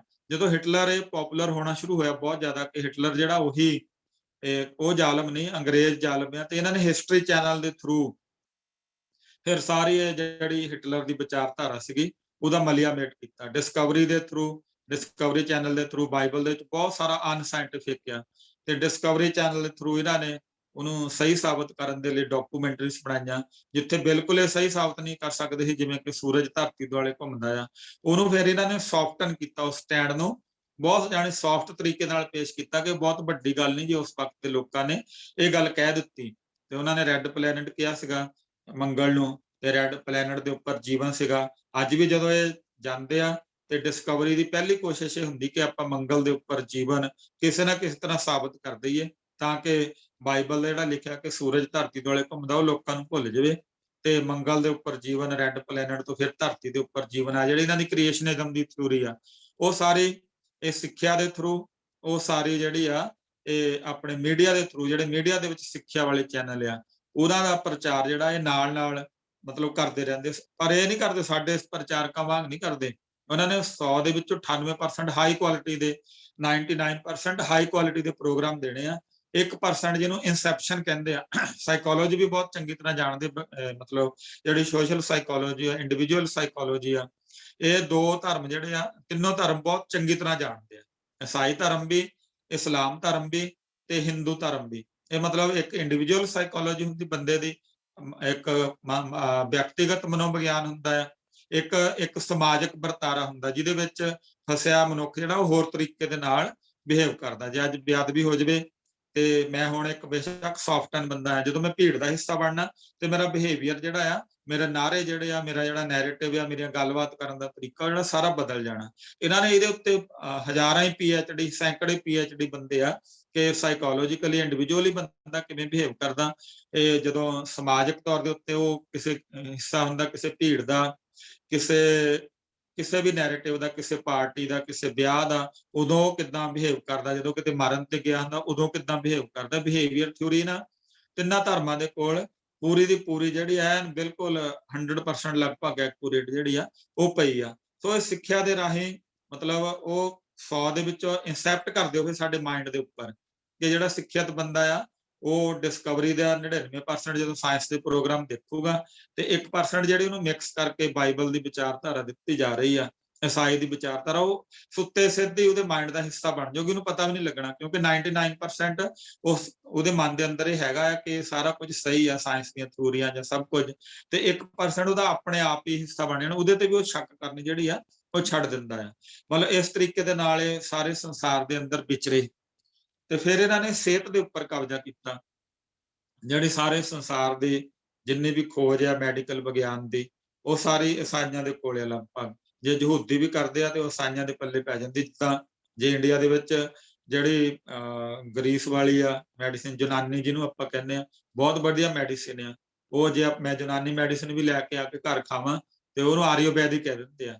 ਇੱਕ ਬ੍ਰਾਂਡ ਬਣ ਗਿਆ ਆਯੁਰਵੈਦ। ਜਿਹੜੀ ਵੀ ਚੀਜ਼ ਮੈਂ ਐਲੋਪੈਥੀ ਤੋਂ ਇਲਾਵਾ ਹੋਰ ਕੋਈ ਖਾਊਂਗਾ, ਹੋਮਿਓਪੈਥੀ ਤੋਂ ਇਲਾਵਾ ਹੋਰ ਕੁਝ ਖਾਊਂਗਾ, ਉਹ ਚਾਹੇ ਉਹ ਯੂਨਾਨੀ ਹੋਵੇ, ਚਾਹੇ ਉਹ ਇਰਾਕ ਤੋਂ ਆਈ ਹੋਵੇ, ਇਸਲਾਮ ਤੋਂ ਆਈ ਹੋਵੇ, ਉਹ ਦਵਾਈਆਂ ਦੇ, ਉਹਨੂੰ ਆਪਾਂ ਆਯੁਰਵੈਦਿਕ ਕਹਾਂਗੇ। ਜਦੋਂ ਆਯੁਰਵੈਦਿਕ ਕਹਾਂਗੇ ਤਾਂ ਮਤਲਬ ਹਿੰਦੂ ਧਰਮ ਨੂੰ ਆਪਾਂ ਗਲੋਰੀਫਾਈ ਕਰਦੇ ਪਏ ਆ, ਸਿਗਨੀਫਾਈ ਕਰਦੇ ਪਏ ਆ। ਏਦਾਂ ਹੀ ਇਹ ਜਿਹੜਾ ਸਿਹਤ ਦਾ ਸੀਗਾ ਮੈਡੀਕਲ, ਇਹਨਾਂ ਨੇ ਕਾਫੀ ਖੋਜਾਂ ਜਿਹੜੀਆਂ ਆ ਉਹ ਯਹੂਦੀਆਂ ਨੇ ਵੀ ਕੀਤੀਆਂ, ਬਹੁਤ ਸਾਰੀਆਂ ਖੋਜਾਂ ਦੂਸਰਿਆਂ ਨੇ ਵੀ ਕੀਤੀਆਂ, ਪਰ ਕਿਉਂਕਿ ਵੱਡੇ ਨੈਰੇਟਿਵ ਜਿਹੜੇ ਆ ਉਹ ਈਸਾਈਆਂ ਨੇ ਸਿਰਜੇ ਸਿਹਤ ਦੇ, ਮੈਡੀਕਲ ਵਿਗਿਆਨ ਦੇ। ਵੱਡੇ ਵੱਡੇ ਹਸਪਤਾਲਾਂ ਤੋਂ ਲੈ ਕੇ ਵੱਡੇ ਵੱਡੇ ਜਿਹੜੇ ਖੋਜ ਪੱਤਰ, ਸਰੀਰ ਦੇ ਹਰ ਹਿੱਸੇ ਦੀ ਛੋਟੀ ਤੋਂ ਛੋਟੀ ਚੀਜ਼ ਦੀ ਅਨਾਟਮੀ ਕਰਕੇ, ਹਰ ਸੈੱਲ ਦੇ ਤੱਕ ਜਾ ਕੇ ਇਹਨਾਂ ਨੇ ਸਿਹਤ ਦੇ ਉਹ ਜਿਹੜੇ ਆ ਸਿਰਜ ਦਿੱਤੇ ਸਾਰੇ।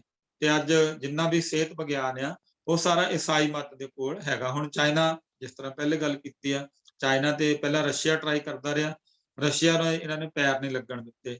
ਤੇ ਹੁਣ ਚਾਈਨਾ ਨੇ ਪਹਿਲਾਂ ਆਪਣੇ ਆਪ ਨੂੰ ਮਿਲਟਰੀ ਐਨ ਪੂਰੀ ਤਰ੍ਹਾਂ ਸਟਰੋਂਗ ਕੀਤਾ, ਫਿਰ ਉਹਨੇ ਸਾਰੇ ਸੰਸਾਰ ਦੇ ਵਪਾਰ ਦੇ ਉੱਪਰ ਸਸਤੀਆਂ ਚੀਜ਼ਾਂ ਬਣਾ ਕੇ ਕਬਜ਼ਾ ਕਰਨ ਦੀ ਕੋਸ਼ਿਸ਼ ਕੀਤੀ। ਉਸ ਤੋਂ ਬਾਅਦ ਉਹ ਫਿਰ ਇਹਨਾਂ ਦੇ ਮੁਕਾਬਲੇ ਖੜਾ ਸ਼ੁਰੂ ਹੋਣਾ ਹੋਇਆ ਸਿੱਖਿਆ ਤੇ ਸਿਹਤ ਦੇ ਵਿੱਚ। ਪਹਿਲਾਂ ਉਹਨਾਂ ਨੇ ਇੰਟਰਨਲੀ ਆਪਣੇ ਆਪ ਨੂੰ ਬਹੁਤ ਸਟਰੋਂਗ ਕੀਤਾ, ਤੇ ਉਹ ਅੱਜ ਹੋ ਸਕਦਾ ਆਉਣ ਵਾਲੇ ਸਮੇਂ 'ਚ ਉਹ ਸਿਹਤ ਈਸਾਈਆਂ ਤੋਂ ਲੈ ਲਵੇ, ਪਰ ਇੰਨਾ ਸੌਖਾ ਨਹੀਂ ਹੋਏਗਾ। ਅਮਰੀਕਾ, ਇੰਗਲੈਂਡ, ਇਜ਼ਰਾਈਲ, ਇਹ ਸਾਰੇ ਦੇਸ਼ ਆ ਜਿਹੜੇ ਇੰਨੀ ਛੇਤੀ ਸਿਹਤ ਦੇ ਉੱਪਰ, ਸਾਰੇ ਸੰਸਾਰ ਦੀ ਸਿਹਤ ਦੇ ਉੱਪਰ ਆਪਣਾ ਕਬਜ਼ਾ ਨਹੀਂ ਛੱਡਣਗੇ। ਤੇ ਇਹਦੇ ਰਾਹੀਂ ਇਹ ਅਰਬਾਂ ਖਰਬਾਂ ਡਾਲਰ ਵੀ ਕਮਾਉਂਦੇ ਆ।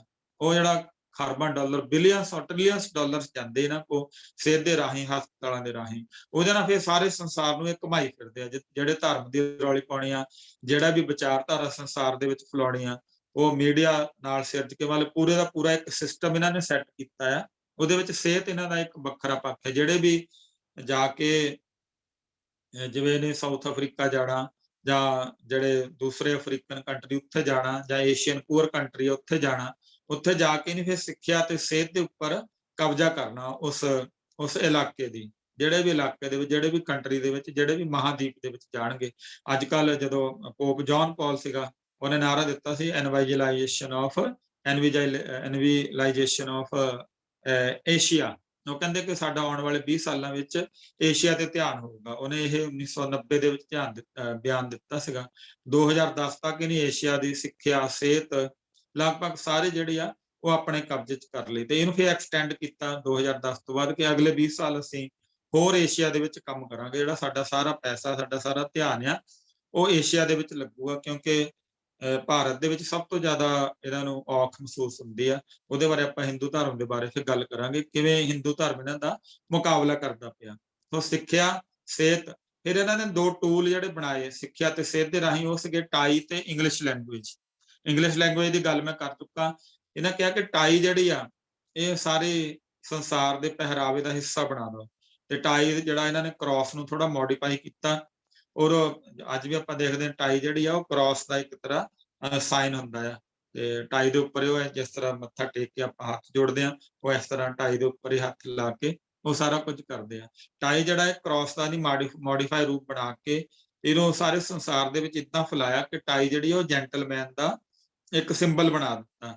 ਜੈਂਟਲਮੈਨ ਦਾ ਸਿੰਬਲ ਬਣਾਉਣ ਦਾ ਅਰਥ ਕੀ ਸੀਗਾ ਕਿ ਜੇਕਰ ਕੋਈ ਕੰਪਨੀ, ਜੇਕਰ ਕੋਈ ਹੋਟਲ, ਜੇਕਰ ਕੋਈ ਜਿੱਥੇ ਹਾਈ ਕਲਾਸ ਲੋਕ ਜਾਂਦੇ ਆ, ਜੇ ਉੱਥੇ ਟਾਈ ਵਾਲੇ ਬੰਦੇ ਤੇ ਬੈਨ ਲਗਾ ਦਈਏ ਤਾਂ ਉਹ ਜਿਹੜਾ ਬੈਨ ਲਾਉਣ ਵਾਲਾ ਉਹਨੂੰ ਨਾ ਕੋਈ ਅਸਰ ਹੋਵੇ, ਜਿਹਦੇ ਤੇ ਬੈਨ ਲੱਗਾ ਟਾਈ ਨਾ ਪਹਿਨਣ ਕਰਕੇ, ਉਹ ਆਪਣੇ ਆਪ ਦੇ ਅੰਦਰ, ਉਹਦੇ ਅੰਦਰ ਘਟੀਆਪਣ ਦਾ ਅਹਿਸਾਸ ਆ ਜਾਵੇ, ਇਨਫੀਰੀਅਰਿਟੀ ਕੰਪਲੈਕਸ ਆ ਜਾਵੇ ਕਿ ਮੈਂ ਟਾਈ ਨਹੀਂ ਪਾਉਂਦਾ ਕਰਕੇ ਮੇਰੇ ਉੱਪਰ ਤਾਂ ਬੈਨ ਲੱਗਾ। ਜਦ ਕਿ ਦੁਨੀਆ ਦਾ ਕੋਈ ਵੀ ਧਰਮ, ਦੁਨੀਆ ਦਾ ਕੋਈ ਵੀ ਐਸੀ ਵਿਚਾਰਧਾਰਾ ਜਿਹੜੀ ਸਹੀ ਵਿਚਾਰਧਾਰਾ, ਸੱਚੀ ਸੁੱਚੀ ਵਿਚਾਰਧਾਰਾ ਆ, ਉਹ ਕਦੇ ਪਹਿਰਾਵੇ ਦੇ ਉੱਪਰ ਪਾਬੰਦੀ ਨਹੀਂ ਲਾਉਂਦੀ ਕਿ ਇਸ ਤਰ੍ਹਾਂ ਦਾ ਪਹਿਰਾਵਾ ਬੰਦੇ ਨੇ ਪਾਇਆ ਹੋਊਗਾ ਤਾਂ ਹੀ ਉਹ ਅਕਲਮੰਦ ਹੋਊਗਾ ਜਾਂ ਤਾਂ ਹੀ ਉਹ ਸਹੀ ਬੰਦਾ ਹੋਊਗਾ। ਪਰ ਇਹਨਾਂ ਨੇ ਟਾਈ ਨੂੰ ਇਸ ਤਰ੍ਹਾਂ ਬਣਾ ਦਿੱਤਾ ਕਿ ਟਾਈ ਜਿਹੜਾ ਨਹੀਂ ਲਾਉਂਦਾ ਉਹਦੇ ਅੰਦਰ ਇਨਫੀਰੀਅਰਿਟੀ ਕੰਪਲੈਕਸ ਆਵੇ ਕਿ ਮੈਂ ਉਸ ਹੋਟਲ ਦੇ ਵਿੱਚ ਕਿੱਦਾਂ ਜਾਊਂਗਾ, ਮੈਂ ਉਸ ਵੱਡੇ ਸਕੂਲ ਦੇ ਵਿੱਚ ਕਿੱਦਾਂ ਪੜ੍ਹੂੰਗਾ ਜੇ ਮੈਂ ਟਾਈ ਨਹੀਂ ਲਾਊਂਗਾ। ਇਹਨਾਂ ਨੇ ਯੂਨੀਫਾਰਮ ਦਾ ਹਿੱਸਾ ਬਣਾਇਆ, ਹਰੇਕ ਜੌਬ ਦੀ ਯੂਨੀਫਾਰਮ ਦਾ ਹਿੱਸਾ। ਅੱਜ ਕੱਲ੍ਹ ਤੁਸੀਂ ਵੈਸਟ ਦੇ ਵਿੱਚ ਬਹੁਤ ਸਾਰੇ ਮੇਰੇ ਜਿਹੜੇ ਦਰਸ਼ਕ ਆ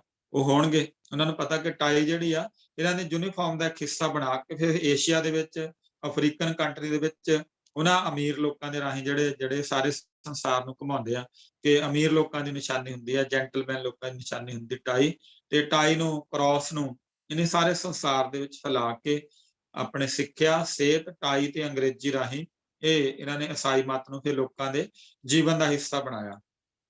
ਉਸ ਤੋਂ ਬਾਅਦ ਜਿਹੜਾ ਇਹਨਾਂ ਨੇ ਅਗਲਾ ਕੰਮ ਕੀਤਾ ਉਹ ਸੀਗਾ ਕਿ ਸਿਹਤ ਤੇ ਸਿੱਖਿਆ ਰਾਹੀਂ ਜਿੰਨਾ ਵੀ ਪੈਸਾ ਇਹ ਕਮਾਉਂਦੇ ਆ, ਬਹੁਤ ਇਹ ਪੈਸਾ ਸਾਡੀ ਮਤਲਬ ਇਮੈਜੀਨੇਸ਼ਨ ਤੋਂ ਬਾਹਰ ਆ।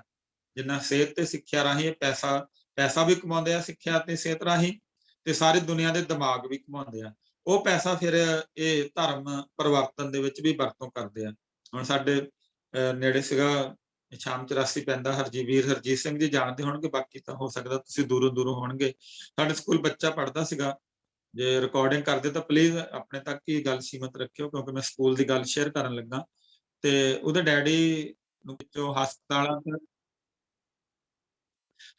ਤੇ ਸਕੂਲਾਂ ਦੇ ਵਿੱਚੋਂ ਇਹ ਜਿਹੜਾ ਸਾਰਾ ਪੈਸਾ ਕਮਾ ਕੇ ਫਿਰ ਉਹ ਪੈਸਾ ਜਿਹੜਾ ਆ ਉਹ ਇਸ ਤਰ੍ਹਾਂ ਉਹ ਧਰਮ ਪ੍ਰਚਾਰ ਦੇ ਲਈ, ਉਹਨਾਂ ਦੀ ਜ਼ਿੰਦਗੀ ਦੇ ਵਿੱਚ ਜਾਣ ਦੇ ਲਈ, ਉਹਨਾਂ ਦੇ ਘਰਾਂ 'ਚ ਪਹੁੰਚਣ ਦੇ ਲਈ ਇਹ ਯੂਜ਼ ਕਰਦੇ ਆ। ਤੇ ਆਪਣੇ ਜਿਹੜੇ ਪ੍ਰਚਾਰਕ ਆ, ਉਹ ਪ੍ਰਚਾਰਕ ਇਹਨਾਂ ਦੇ ਬਹੁਤ ਵੱਡੇ ਹੁੰਦੇ ਆ।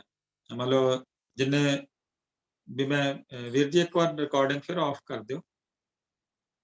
ਜਿਹੜੇ ਉਹ ਵਰਤਦੇ ਆਪਣੇ ਹਾਂਜੀ, ਆਪਣੇ ਧਰਮ ਪ੍ਰਚਾਰ ਦੇ ਲਈ। ਹੁਣ ਆਪਾਂ ਨੇ ਇਸਲਾਮ ਮਤ ਦੇ ਵੱਲ, ਇਹ ਇਸਲਾਮ ਮਤ ਜਿਹੜਾ ਆ ਉਹ ਆਪਣੇ ਕਿਹੜੇ ਟੂਲ ਵਰਤਦਾ ਆ। ਹਾਂਜੀ ਵੀਰ ਜੀ, ਇਸਲਾਮ ਮਤ ਤੇ ਆ ਜਾਓ।